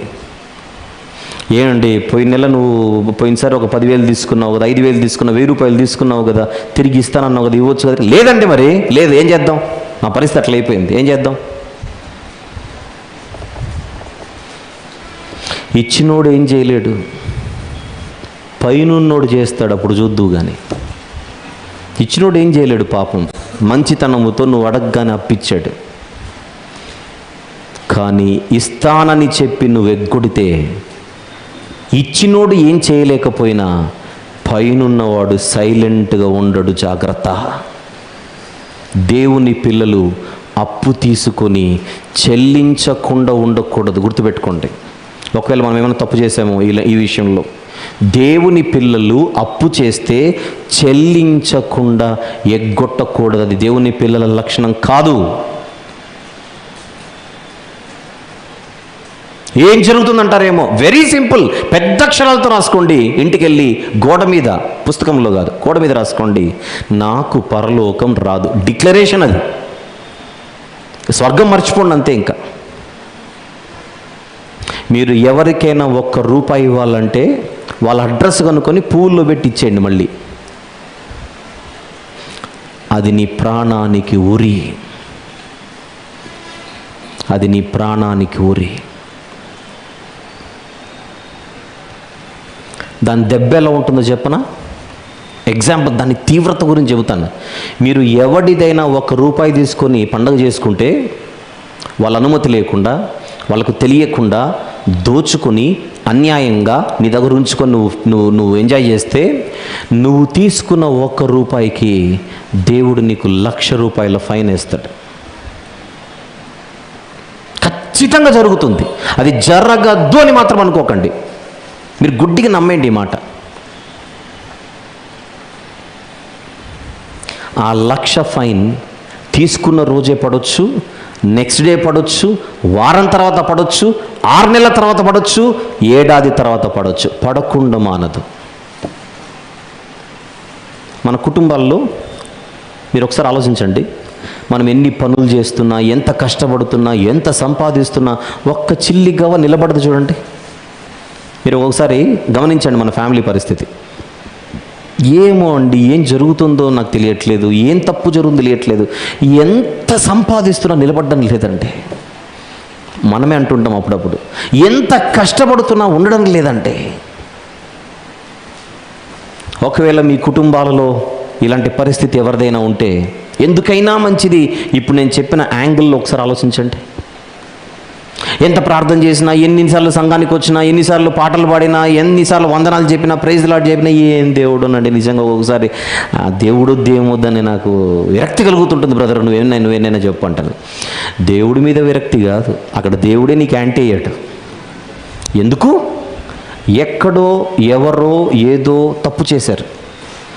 మా ఇంట్లో 4 ఉన్నారనుకోండి, ఈ 4 కష్టపడుతున్నా ఎందుకో ఇల్లు బాగుపడడం లేదు. దానికి కారణం మన ఇంట్లో ఎవరో ఈ తప్పు చేశారు. నాన్న కావచ్చు, అమ్మ కావచ్చు, కొడుకు కావచ్చు, బిడ్డ కావచ్చు. ఈ తప్పు ఎక్కడో జరిగింది. ఎప్పుడు జరిగింది? ఎప్పుడు జరిగిండొచ్చు? అదే చెబుతున్నా. 6 నెలల కిందట అయిండొచ్చు, 6 ఏండ్ల కిందట అయిండొచ్చు. అదే నీ కుటుంబానికి శాపమైంది.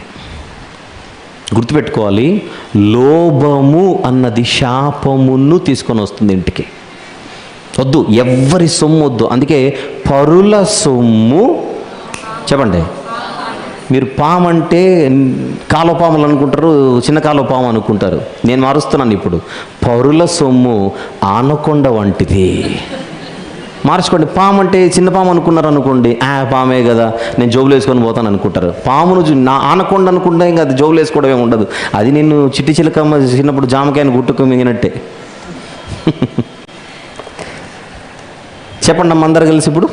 పరుల సొమ్ము పెద్ద ఆనకొండ లాంటిది, మామూలు ఆనకొండ కాదు. అంత ప్రమాదకరం.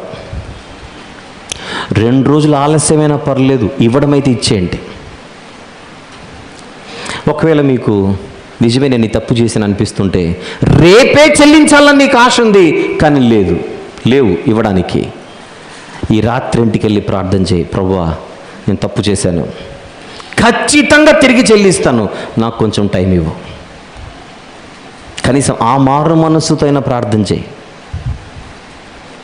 ఒక బెస్ట్ ఎగ్జాంపుల్ చెబుతాను, చాలా మంచి హిస్టారికల్ ఎగ్జాంపుల్ చెబుతాను మీకు. లోభం ఎంత ప్రమాదకరమో చెప్పడానికి.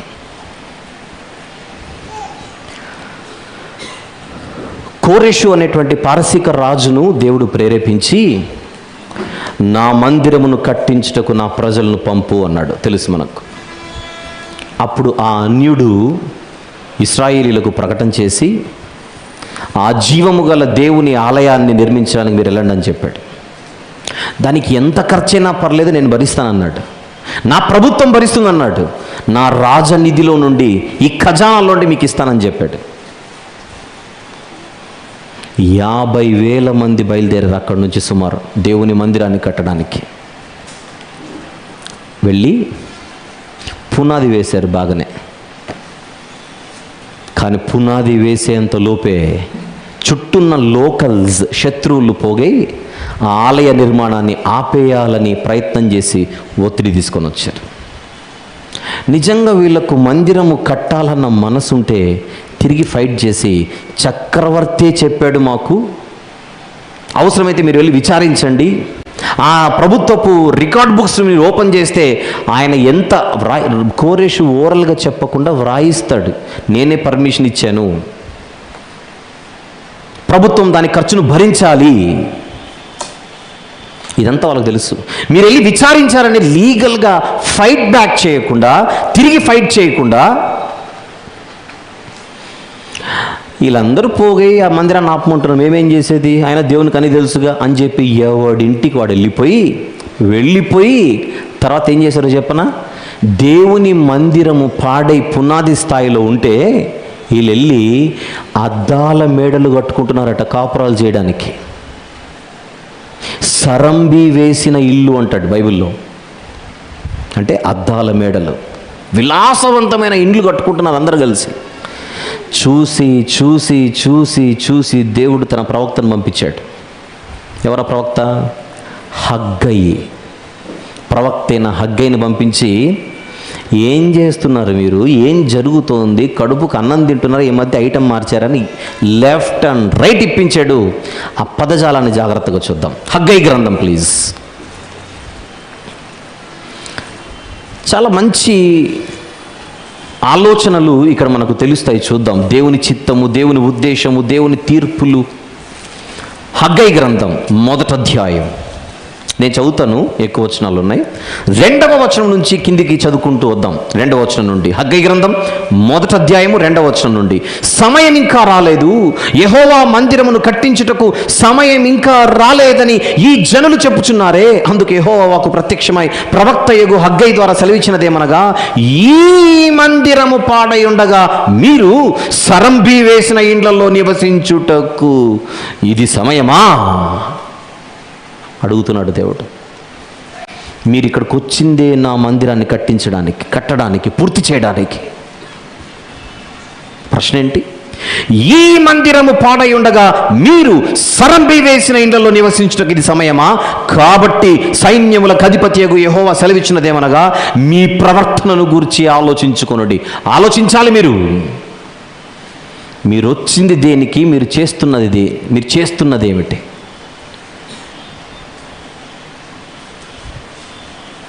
ఇప్పటికే ఆ శాపం మిమ్మల్ని వెంటాడుతోంది, మీరు గుర్తించట్లేదు అంటున్నాడు. కింది మాట చూద్దాం. మీరు విస్తారముగా విత్తినను, 6వ వచనం చూడండి, రిజల్ట్ ఎలా ఉందో. కకృతి. హమ్మయ్య, స్వతంత్రం వచ్చింది, బబులో నుండి బయటకు వచ్చేసాం, చక్కగా ఇండ్లు కట్టుకుందాం, హ్యాపీగా ఇక్కడ బతికేద్దాం, దేవుని మందిరం ఎట్లా పోయినా పర్లేదు. ఇదే లోభం, ఇదే దురాశ. దానికి దెబ్బ, ప్రతిఫలం చూడండి కింద. మీరు విస్తారముగా విత్తినను మీకు కొంచెమే పండెను. మీరు భోజనము చేయుచున్నను ఆకలి తీరకయున్నది, పానము చేయుచున్నను దాహము తీరకయున్నది, బట్టలు కప్పుకొనుచున్నను చలి ఆగకున్నది. పనివారు కష్టము చేసి జీతము సంపాదించుకొనినను జీతము చినిగిపోయిన సంచిలో వేసినట్టుగా ఉన్నది. చూసారా ఇంటికి శాపం ఎట్లొచ్చిందో? విస్తారంగా విత్తుతున్నారట, కానీ పంట మాత్రం కొంచెమే పండుతోంది. ఎంత తినుచున్నా ఆకలి తీరట్లేదట, ఎంత త్రాగుచున్నా దాహము తీరట్లేదు, వస్త్రాలు ఎన్ని వేసుకుంటున్నా చలి ఆగట్లేదు, జీతం ఎంత సంపాదిస్తున్నా చినిగిపోయిన సంచిలో వేసినట్టుగా ఉంది, నిలబడ్డం లేదు. గమనిస్తున్నారా లేదా అంటున్నాడు దేవుడు. ఎందుకు మీ కుటుంబాలు అంత అల్లాడిపోతున్నాయి? ఎందుకు మీ కుటుంబాల్లో ఆశీర్వాదం అనేది లేదు? ఎంత ప్రయాసపడుతున్నా, ఎంత కష్టపడుతున్నా ఎందుకు నలిగిపోతుంది నీ ఫ్యామిలీ? అడుగుతున్నాడు దేవుడి ప్రశ్న. ఏం చేయాలి ప్రభువా అంటే, మీ ప్రవర్తనను గూర్చి ఆలోచించుకొనుటే. స్వార్థం. నాకుంటే చాలు, మాకుంటే చాలు, మేము సంతోషంగా ఉంటే చాలు. ఆ దేవుని మందిరం ఏమైనా పర్లేదు, ఎదుటోడు ఏమైనా పర్లేదు. ఈ కకృతిని దేవుడు చూడలేకపోయాట. 9వ వచనం. విస్తారముగా కావలెనని మీరు ఎదురు చూచితిరి, కానీ కొంచెమే పండెను. మీరు దానిని ఇంటికి తేగా నేను దానిని చెదరగొట్టి తిని. అండర్లైన్ చేయండి అన్నమాట. నేను చెదరగొట్టానంటున్నాడు దేవుడు. నేను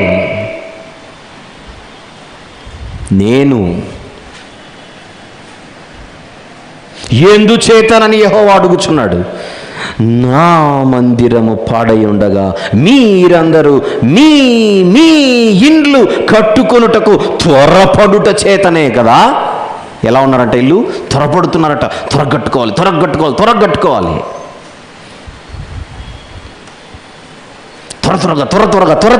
త్వరగా. ఏంటది? దురాశ, కకృతి. ఆ తత్వమే నీ ఇంటికి శాపాన్ని తీసుకొని వచ్చిందంటున్నాడు దేవుడు. అది నా దెబ్బ. ఎవరు దెబ్బ కొట్టారు? ఆయన దగ్గరికి వెళ్ళి ఏంటి ప్రభు అని అడిగితే ఇదంతే అంటున్నాడు దేవుడు. ఇదంతే, అసలు చేసిందే నేను, నాకు చెప్తావేంటి ఇవన్నీ? మళ్ళీ ఏం చేయాలి?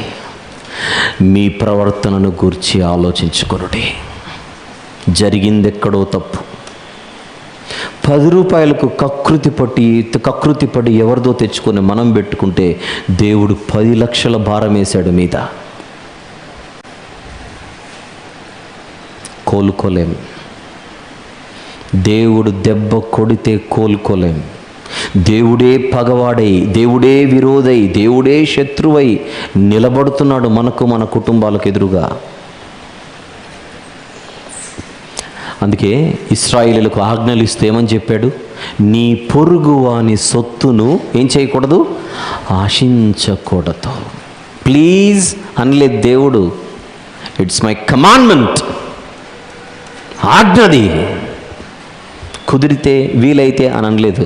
నీ పొరుగు వాని సొత్తు ఆశించకూడదు.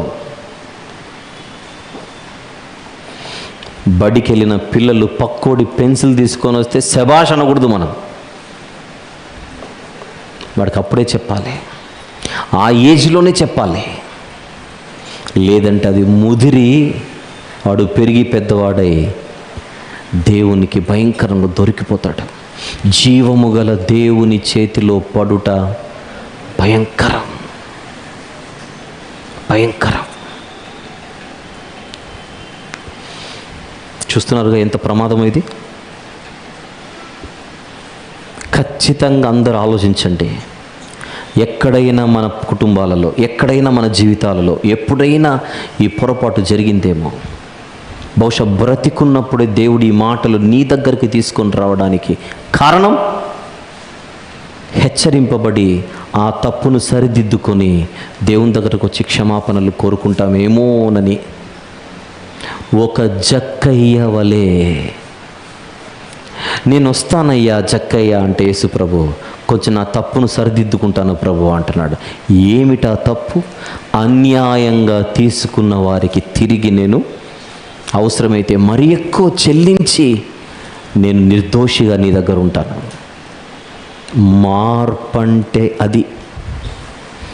జక్కయ్యకు వచ్చిన మార్పు అందరికీ రావాలి. పెదవులతో పాపాలు ఒప్పుకొని బ్యాప్టిజం అప్పుడు నీళ్ళల్లో మునిగి బయటకు వచ్చి మళ్ళీ పాత జీవితాన్ని అలాగనే కొనసాగిస్తే మార్పు అనరు. దాన్ని అనరు మార్పు. ఒకని కలిమి విస్తరించుట వాని జీవమునకు మూలము కాదు. దేనికోసం చెప్పాడు? ఎవరి కోసం చెప్పాడు? అది లోబుల కోసమే. తీద్దాం. లూకా సువార్త 12వ అధ్యాయం. లూకా సువార్త 12వ అధ్యాయం 15వ వచనము చూద్దాం. మరియు ఆయన వారితో, మీరు ఏ విధమైన లోభమునకు ఎడమియ్యక, నెక్స్ట్ మాట, జాగ్రత్త అన్నాడు యేసు ప్రభు. జాగ్రత్త పడుడి, వద్దు, లోభమునకు మీరు తావివ్వకండి, ఏ విధమైన లోభమునకు ఎడమివ్వకండి. జాగ్రత్త. ఒకని కలిమి విస్తరించుట వాని జీవమునకు మూలము కాదు. అలా ఒకడు విస్తారంగా సంపాదించుకొని అనేక సంవత్సరములకు, ప్రాణంతో మాట్లాడుతున్నాడు 19వ వచనంలో, ప్రాణమా అనేక సంవత్సరములకు విస్తారమైన ఆస్తి నీకు సమకూర్చబడి ఉన్నది, సుఖించు, తిను, త్రాగు, సంతోషించుమని తనలో తాను మాట్లాడుకుంటూ ఉంటే దేవుడు వెర్రోడా అన్నాడు. ఒరే పిచ్చోడా, వెరీ గుడ్ కాదు, వెర్రోడా, నువ్వు పిచ్చివాడవు, నీవు పిచ్చివాడవురా. అందరికీ గుడ్ నైట్ అని చెప్పి పడుకో, అదే నీకు లాస్ట్ నైట్ అని రాస్తున్నాను అంటున్నాడు దేవుడు.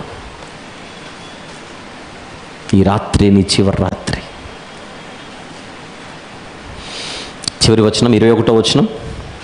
దేవుని ఎడల ధనవంతుడు కాక, చివరి వచనం అంటే ఆ పారాగ్రాఫ్లోని చివరి వచనం. దేవుని ఎడల ధనవంతుడు కాక తన కొరకే సమకూర్చుకున్నవాడు అలాంటి వెర్రోడే అవుతాడు. అది దాని అర్థం. నువ్వు దేవుని ఎదుట ధనవంతుడివి కావాలి.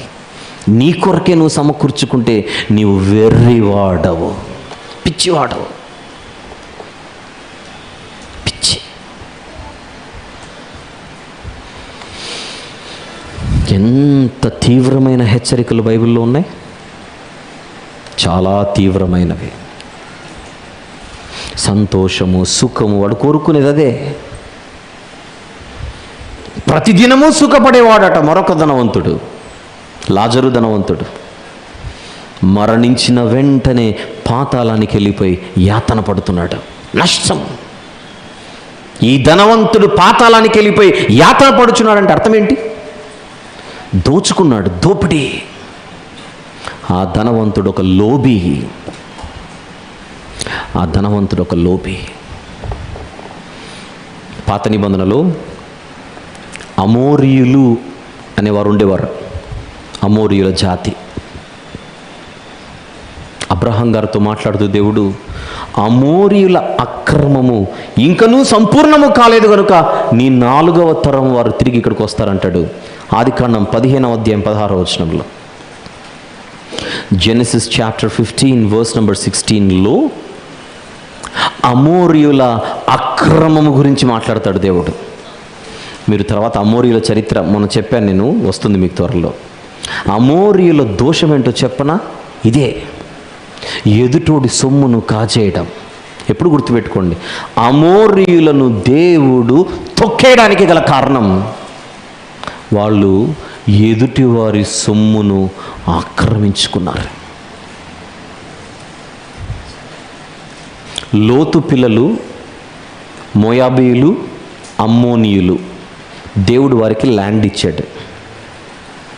ఈ అమోరీయులు ఏం చేశారంటే ఈ అన్నదమ్ముల పిల్లల మీదకి దాడులు చేసి వాళ్ళ దగ్గర నుంచి కొంత ల్యాండ్ని, వీళ్ళ దగ్గర నుంచి కొంత ల్యాండ్ని తీసుకొని ఎంజాయ్ చేయడం మొదలుపెట్టారు.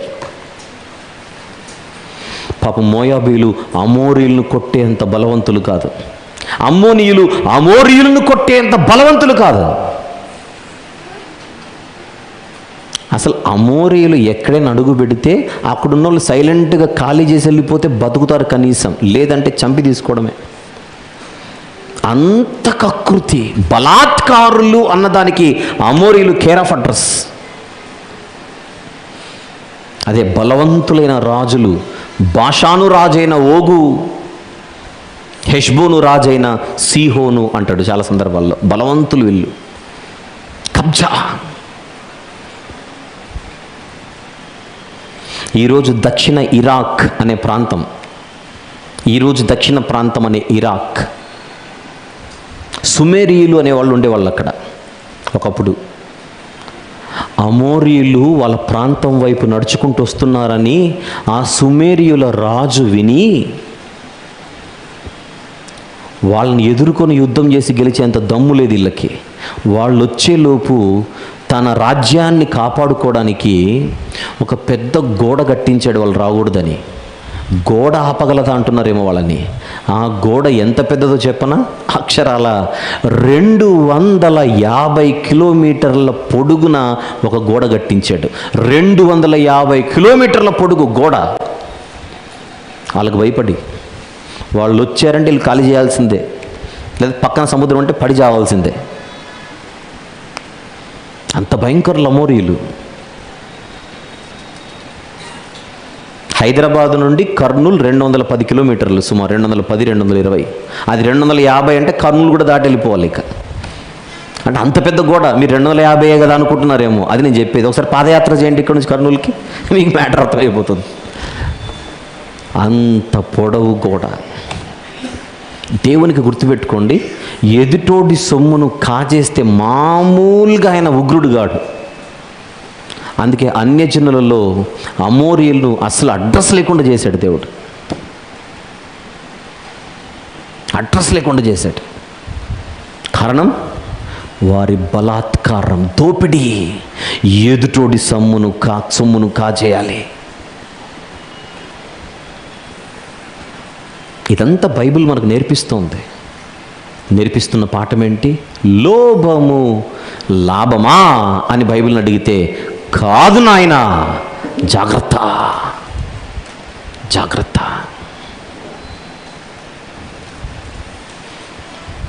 శిష్యులు పాపం అన్నీ విడిచిపెట్టి వచ్చారు యేసుప్రభు దగ్గరికి, అపోస్తలులు.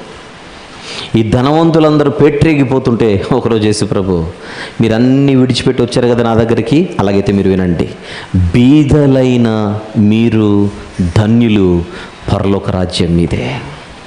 ఎంత బాగా మాట్లాడుతున్నాడో చూద్దాం. లూకా సువార్త 6వ అధ్యాయం, దయచేసి లూకా సువార్త 6వ అధ్యాయం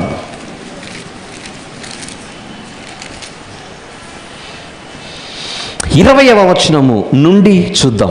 అంతటా ఆయన తన శిష్యుల తట్టు పారజూచి ఇట్లా, నేను బీదలైన మీరు ధన్యులు, దేవుని రాజ్యము మీది. ఇప్పుడు ఆకలి కొనుచున్న మీరు ధన్యులు, మీరు తృప్తిపరచబడుదురు. ఇప్పుడు ఏడ్చుచున్న మీరు ధన్యులు, మీరు నవ్వుదురు.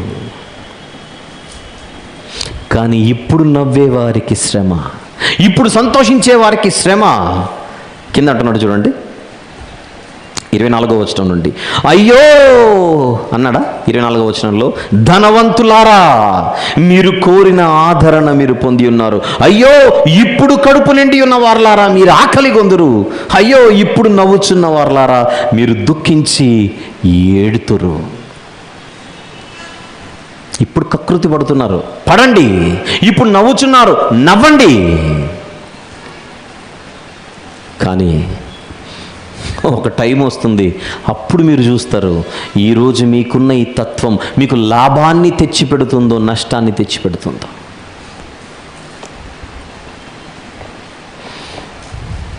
నిజంగా వాక్యానికి మనం విలువనిచ్చేవారమే అయితే, వాక్యాన్ని గౌరవించేవారమే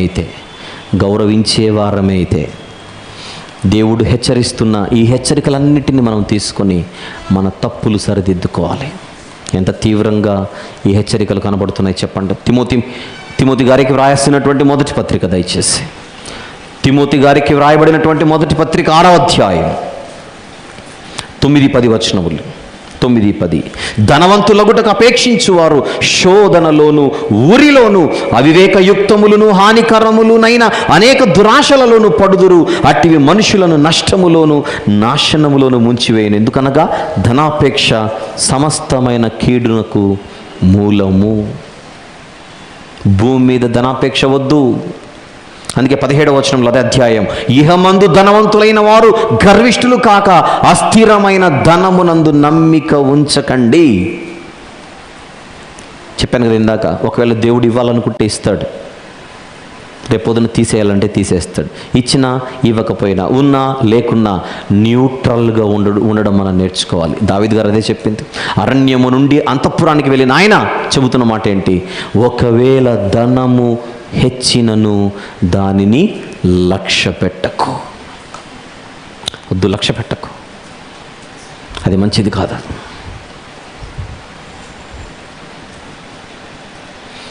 దేవుడిస్తే ఐశ్వర్యవంతుడైనటువంటి సొలొమోను గారు చెబుతున్న మాట ఏంటి? ఒకవేళ నీవు ధనమును అపేక్షించి ఐశ్వర్యము సంపాదించుకోవాలని నువ్వు అనుకుంటున్నా, అట్టి అభిప్రాయము నీకు కలిగినను ఏం చేయాలట? దాన్ని విడిచిపెట్టాలి. యాకోబు గారు ఏం రాస్తున్నాడో చూద్దాం ఒకసారి. 5వ అధ్యాయంలో యాకోబు పత్రిక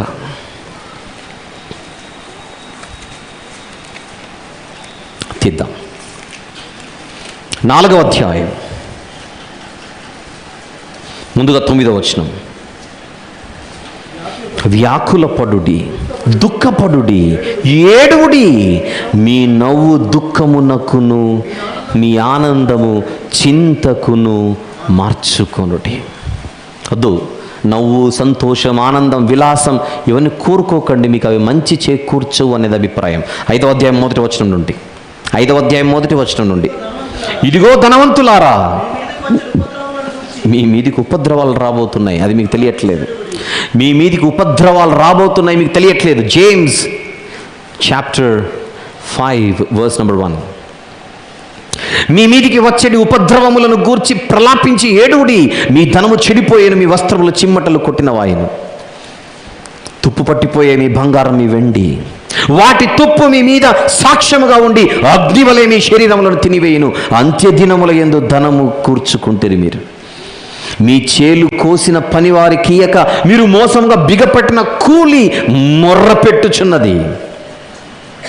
మీ కోతవారి కేకలు సైన్యములకు అధిపతియగు ప్రభు యొక్క చెవులలో జొచ్చి ఉన్నవి. మీరు భూమి మీద సుఖముగా జీవించి భోగాసక్తులై వదదినమునందు మీ హృదయములను పోషించుకుంటేరి. అవసరమైతే నీతిమంతుడైన వానిని వానికి శిక్ష విధించి చంపుదురు. అతడు మిమ్మల్ని ఎదిరించలేడు, మిమ్మల్ని ఎదిరించలేడు, మిమ్మల్ని గెలవలేడు. మీ బలాన్ని చూసి మీరు అతిశయించి గర్వించి అతన్ని తొక్కాలన్న ప్రయత్నం. చూడండి, దీనుల పక్షాన నిలబడుతున్న దేవుడు ఆయన. అణిచివేయబడుతున్నటువంటి వారి పక్షాన నిలబడుతున్న దైవం ఆయన. చాలా తప్పు. మొన్ననే మీకా గ్రంథం చెప్పాను చిక్కాల్లో. మీరు దాదాపుగా విన్నారు అందరు. వినకపోతే ఒకసారి వినండి. మీకా గ్రంథపు సెంట్రల్ ఫోకసే అణిచివేతకు అన్యాయంగా దేవుడు తన ప్రవక్త నిలబెట్టాడు. ప్రవక్త అయిన మీకా గారు జీవిస్తున్న ఆ రోజుల్లో ఆయన బ్రతికినటువంటి ఆ ప్రాంతాలు ఏవైతే ఉన్నాయో ఆ ప్రాంతాలలో భయంకరమైన అణిచివేత. ఆ అణిచివేతకు బీదలు ఇంకా పేదలైపోతున్నారు. అది చూసి తట్టుకోలేక ప్రవక్త మొరపెడుతున్నాడు. దేవుడు పలికిస్తున్నాడు ప్రవక్త చేత, మీకు ముందుంది పండుగ, అసలు పండుగ. ప్రవక్త చేత దేవుడు వెల్లడిపరిచిన తీర్పులవి.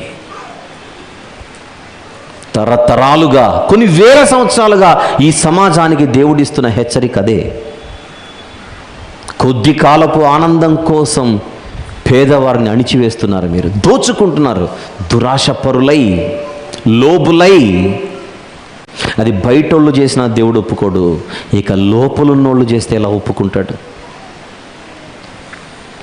ఆయన పేరు చెప్పుకొని బ్రతికేవాళ్ళు, ఆయన వారుగా పిలువబడేవారు. ఈరోజైతే క్రైస్తవులు లోబులైతే, దురాశపరులైతే, డబ్బు పిచ్చున్న వాళ్ళైతే ఎందుకు విడిచిపెడతాడు చెప్పండి దేవుడు? ఎందుకు విడిచిపెడతాడు? అదే యాకోబు పత్రిక 1వ అధ్యాయంలో ఏమని పలికిస్తున్నాడో చూద్దాం. యాకోబు పత్రిక 1వ అధ్యాయం 14-15 వచనములు చూద్దాం. 14-15. ప్రతి వాడును తన స్వకీయమైన దురాశ చేత ఈడ్వబడి మరులు కొల్పబడిన వాడై శోధింపబడును. దురాశ, నెక్స్ట్ మాట, గర్భము ధరించి పాపమును కనగా పాపము పరిపక్వమై మరణమును కనును. దురాశ వలన చివరికి నరకం. పాపము పరిపక్వమై మరణమును కనును అంటే ఏ మరణం అది? రెండవ మరణం, నరకం. పాపము వలన వచ్చు జీతము మరణం. దురాశ నిన్ను నరకానికి నెట్టేస్తోంది, జాగ్రత్త.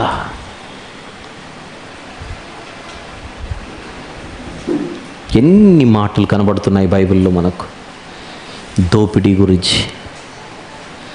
అలా మాట్లాడుకుంటూ పోతే ఎన్నో, యెషయా గ్రంథంలో ఎన్నో కనబడతాయి, మీకా గ్రంథంలో ఎన్నో కనబడతాయి. మీ అధికారులు దురాశపరులై బహుమానాలు కోరుచు లంచము కోసం బతుకుతున్న భయంకరులు. అదే మీకా గ్రంథం అంతా అదే. యెషయా గ్రంథంలో చాలా విషయాలు అవే. దేవుని పిల్లలకు ఈ ధనాశ ఎప్పుడూ మంచిది కాదు. ఎవరి సొమ్మైనా మన దగ్గర ఉంటే, అది మనకు జ్ఞాపకం ఉంటే, ఇప్పుడు జ్ఞాపకానికి వస్తూ ఉంటే, అది మళ్ళీ మర్చిపోకుండా వెంటనే రాసేసుకొని తిరిగి వాళ్ళకి ఏదో ఒక రీతిగా వారి వస్తువు, వారి సొమ్ము, వారి అప్పు తిరిగి వాళ్ళకి అప్పగించేలా, చెల్లించేలా మన మనస్సులను మనము దృఢపరచుకోవాలి. రాత్రి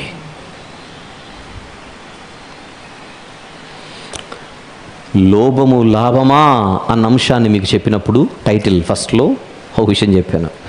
మనిషికి దురాశ లేదా ఈ పిచ్చి డబ్బుపై ఉండొచ్చు, లేదంటే కొంతమందికి డబ్బు పిచ్చి ఉండదు, వీళ్ళకి ఇంకొక జబ్బు ఉంటుంది. ఏంటది? పేరు పిచ్చి, గుర్తింపు పిచ్చి, పదవి పిచ్చి, హోదా పిచ్చి. ఎక్స్క్యూజ్ మీ, అది కూడా లోభమే. అది కూడా లోభమే. అది కూడా లోభమే. అందరూ నన్ను చూడాలి, అందరూ నన్ను గుర్తించాలి, అందరూ నన్ను పొగడాలి, అందరూ నన్ను నెత్తిన పెట్టుకొని మోయాలి, అందరూ నాకు శాల్వాలు కప్పాలి, అందరూ నాకు దండలేయాలి. ఇది పరలోకానికి చేర్చే తత్వము కాదది. బైబిల్లో ఒక సేవకుడు ఉన్నాడు, ఆయన ఒకరోజు ప్రార్థన చేస్తున్నాడు. నేను ఆశ్చర్యపోయాను ఆయన ప్రార్థన చేస్తుంటే. ఆ ప్రార్థన ఏంటో చూడండి ఒకసారి. 119వ కీర్తన, 119వ కీర్తన. ఈ కీర్తన వ్రాసింది ఒక సేవకుడు. అక్కడ పేరు లేదు కనుక ఎవరు వద్దు మనకు. ఒక సేవకుడు ఆయన. ఆ 119వ కీర్తనలో ఆయన ఏం రాస్తున్నాడు చూడండి. 36వ వచనం తప్పకుండా చూడాలి అందరూ. 119వ కీర్తన 36వ వచనం. లోపము తట్టు కాక నీ శాసనముల తట్టు నా హృదయమును త్రిప్పుదేవా. ఎంత మంచి ప్రార్థన అది. లోపము తట్టు కాక నీ శాసనముల తట్టు నా హృదయము త్రిప్పుము దేవా ప్రభువా. నేను ఒక సేవకునిగా ఉన్నాను. ఆయన ప్రార్థన ఏంటి? నేను ఒక సేవకునిగా ఉన్నాను. అయితే ఈ సేవలో ఉండగా నీ వాక్యాన్ని పక్కన పెట్టి లోభము తట్టు నేను తిరిగే ప్రమాదం ఉంది ప్రభువా. ఈ సమాజాన్ని చూస్తుంటే నాకు అదే అనిపిస్తోంది దేవా. ఈ సమాజాన్ని చూస్తుంటే నాకు అదే అనిపిస్తోంది. ఒకవేళ నాకు కూడా జబ్బంటుకొని ప్రజలు నన్ను చూడాలి, ప్రజలు నన్ను పొగడాలి, ప్రజలు నన్ను కొనియాడాలి అన్న కోరికతో నేను బతికేస్తానేమో. ఎప్పుడు గుర్తుపెట్టుకోండి, ఇక్కడ వాక్యం నేర్చుకుంటున్న అందరితో నేను చెబుతున్నాను. వాక్యం నేర్చుకుంటున్న అందరితో నేను చెబుతున్నాను. యవనస్తులు మొత్తం అందరూ కూడా ప్రజల దృష్టిలో పడాలని మీరు ఎప్పుడు ప్రయత్నాలు చేయకండి. అది మీకు శాపమే కూర్చుంటుంది. మరొకసారి చెబుతున్నాను, ప్రజల దృష్టిలో పడాలని మీరు బతకండి. ఎప్పుడు ఈ ప్రార్థన చేయండి. 119వ కీర్తన 36వ వచనాన్ని పెద్ద రౌండప్ చేసుకొని ప్రతిరోజు జ్ఞాపకం పెట్టుకోండి. ప్రతిరోజు ఈ ప్రార్థన చేయండి. ఇదే మాట చెప్పండి దేవుని దగ్గరకు వచ్చి, దేవా లోభము తట్టు కాక చెప్పాలి, నీ శాసనముల తట్టు నా హృదయాన్ని త్రిప్పుదేవా.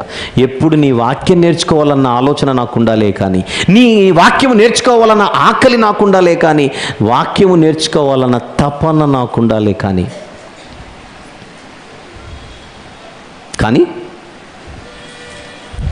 అందరూ చూడాలి, అందరూ గుర్తించాలి, అందరూ నన్ను మునగ చెట్టు ఎక్కించాలి. వద్దు, ఇది ఆ జబ్బు అంటుకుంటుంది. జాగ్రత్త, అది చాలా ప్రమాదకరం. ప్రత్యేకించి సోషల్ మీడియా వచ్చిన తర్వాత ఆ జబ్బు ఇంకా ఎక్కువ అవుతుంది. చాలా ఎక్కువ అవుతుంది ఆ జబ్బు. అది మీ ఆత్మీయ జీవితానికి ఆరోగ్యకరమే మాత్రం కాదు. ఆరోగ్యకరమైనది ఏమాత్రం కాదు. అది నేర్చుకోవాల్సినవి ఎన్నో ఉన్నాయి. దేవుడు ఎప్పుడు గుర్తుపెట్టుకోవాలి, యజమానుడు వాడుకొనుటకు అర్హమైన పాత్రగా మనముంటే ఎక్కడ ఎలా ఏ స్థాయిలో వాడుకోవాలో దేవుడు వాడుకుంటాడు. మనము పరితపించకూడదు, మనము పరుగులెత్తకూడదు. అది ఎప్పుడూ మనకు ప్రమాదమే. అది ఎప్పుడూ ప్రమాదమే.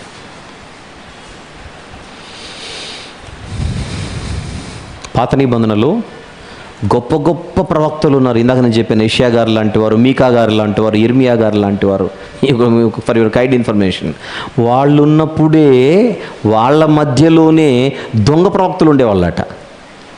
వీళ్ళేంటి, మనం ఏం చెబితే ప్రజలు మెచ్చుకుంటారు, ఏం చెబితే ప్రజలు మనల్ని గుర్తుపెట్టుకుంటారు, ఏం చెబితే ప్రజలు మన ఆకాశానికి ఎత్తుతారు, అలా తప్పించేవాళ్ళు, అలా పరితపించేవాళ్ళు. ఉదాహరణకు ఇర్మియా గారి కాలం తీసుకుంటే, మీ బతుకులు సరిగా లేవు జాగ్రత్త, మీ బ్రతుకులు సరిగా లేవు జాగ్రత్త, దేవుడు ఉగ్రుడై ఉన్నాడు అని ప్రవక్త చెబుతుంటే, సమాధానము లేని సమయమున దొంగలందరూ ఏం చెప్తున్నారట ప్రజలకి? సమాధానం, సమాధానం, సమాధానం, God bless you, God bless you, God bless you. ఎందుకు బ్లెస్సో ఎవడికి తెలియదు. మళ్ళీ వాడు తాగినందుకు బ్లెస్సా, తిరిగినందుకు బ్లెస్సా, తిట్టినందుకు బ్లెస్సా, ఎగిరినందుకు బ్లెస్సా? దేనికి బ్లెస్? అప్పుడు జనాలట వీళ్ళను అబ్బో తెగ కొనియాడేశారట, తెగ పొగిడారట. చరిత్రలో చరిత్రహీనులై బతుకుతున్నారు. ఇప్పుడు చచ్చిపోయారు కదా అంటారేమో, మన నోర్లలో బతుకుతున్నారుగా, మన సందేశాలలో బతుకుతున్నారుగా. వాళ్ళ గురించి యేసు ప్రభువు చెప్పింది. లూకా సువార్త 6 ముగిద్దాం. లూకా సువార్త 6వ అధ్యాయం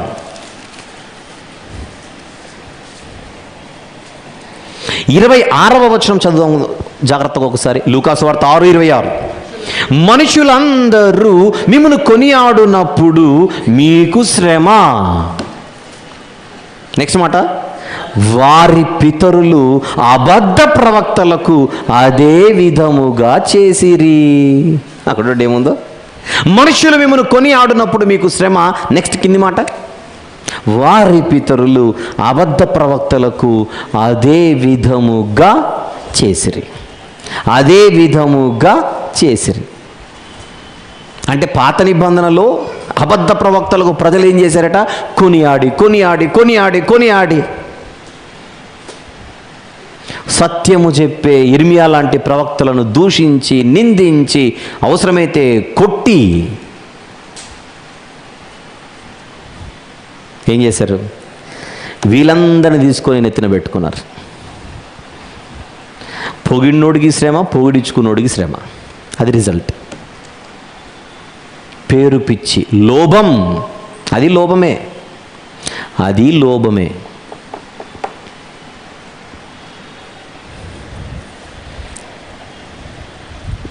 లోభమేమి కాదు, లాభము కాదు. దానికి మనం ఎంత దూరం ఉంటే అంత మంచిది. అలా డబ్బు పిచ్చి ఉండకూడదు, పేరు పిచ్చి ఉండకూడదు. ఈ రెండు మనలను పరలోకానికి తీసుకుని వెళ్ళేవి కానే కాదు. ఒక రకంగా ఈ జబ్బులు లేనప్పుడే సంతోషంగా బతకొచ్చు మనం, హ్యాపీగా. ముగిస్తూ ఒక మాట చెబుతాను. ఒక రాజుగారట తన మంత్రులను, సైనికులను, అదే సైన్యాధిపతులను ఒకరోజు పిలిచి, నా రాజ్యమంతెళ్ళి ఏ బాధలు లేకోకుండా సంతోషంగా ఉన్న వాళ్ళ పై వస్త్రాలు మాత్రం తీసుకొని రండి అని పంపించాడు.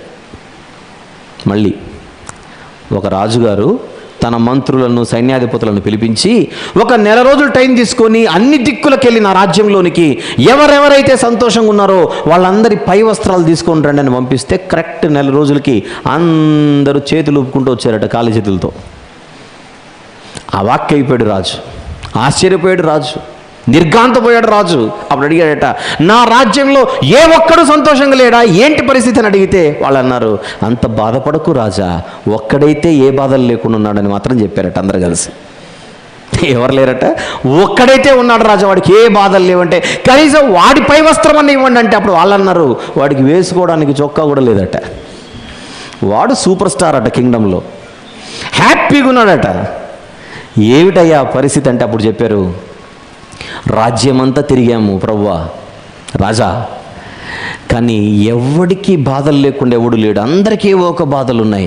మేము కూడా మీలాగానే డీలా పడుతూ వస్తుంటే ఒకడు మాత్రం చెట్టు కింద అరుగు మీద చొక్కా లేకుండా చుట్ట నోట్లో పెట్టుకొని కూలి రాగాలు తీసుకుంటూ హ్యాపీగా ఉన్నాడట.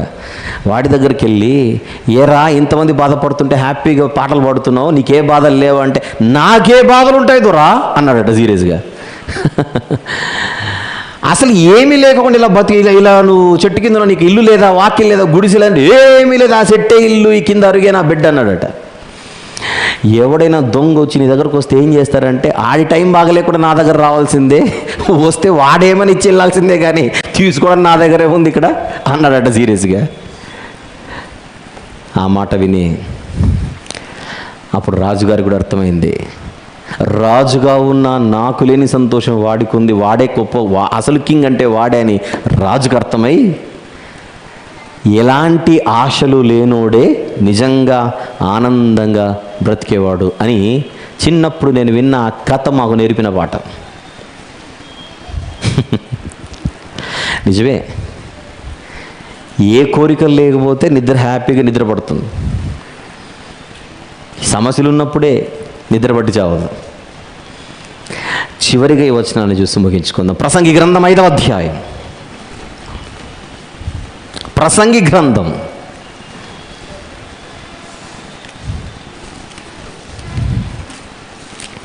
తీసారా? 5వ అధ్యాయం 10 నుంచి 12 వచనాలు జాగ్రత్తగా చూద్దాం. ద్రవ్యమును అపేక్షించువాడు ద్రవ్యము చేత తృప్తి నొందడు, ధన సమృద్ధిని అపేక్షించువాడు దాని చేత తృప్తి నొందడు. ఇది వ్యర్థమే. ఆస్తి ఎక్కువైన ఎడల దాన్ని భక్షించువారును ఎక్కువగుదురు. కన్నులారా చూచుటయే గాక ఆస్తిపరునికి తన ఆస్తి వలన ప్రయోజనమేమి? కష్టజీవులు కొద్దిగా తినినను ఎక్కువగా తినినను సుఖ నిద్ర నొందుదురు. అయితే ఐశ్వర్యవంతుడు తన ధన సమృద్ధి చేత ఏమీ పట్టదు, నిద్ర పట్టదు. అది పరిస్థితి. అందుచేత హ్యాపీగా ఉందాం.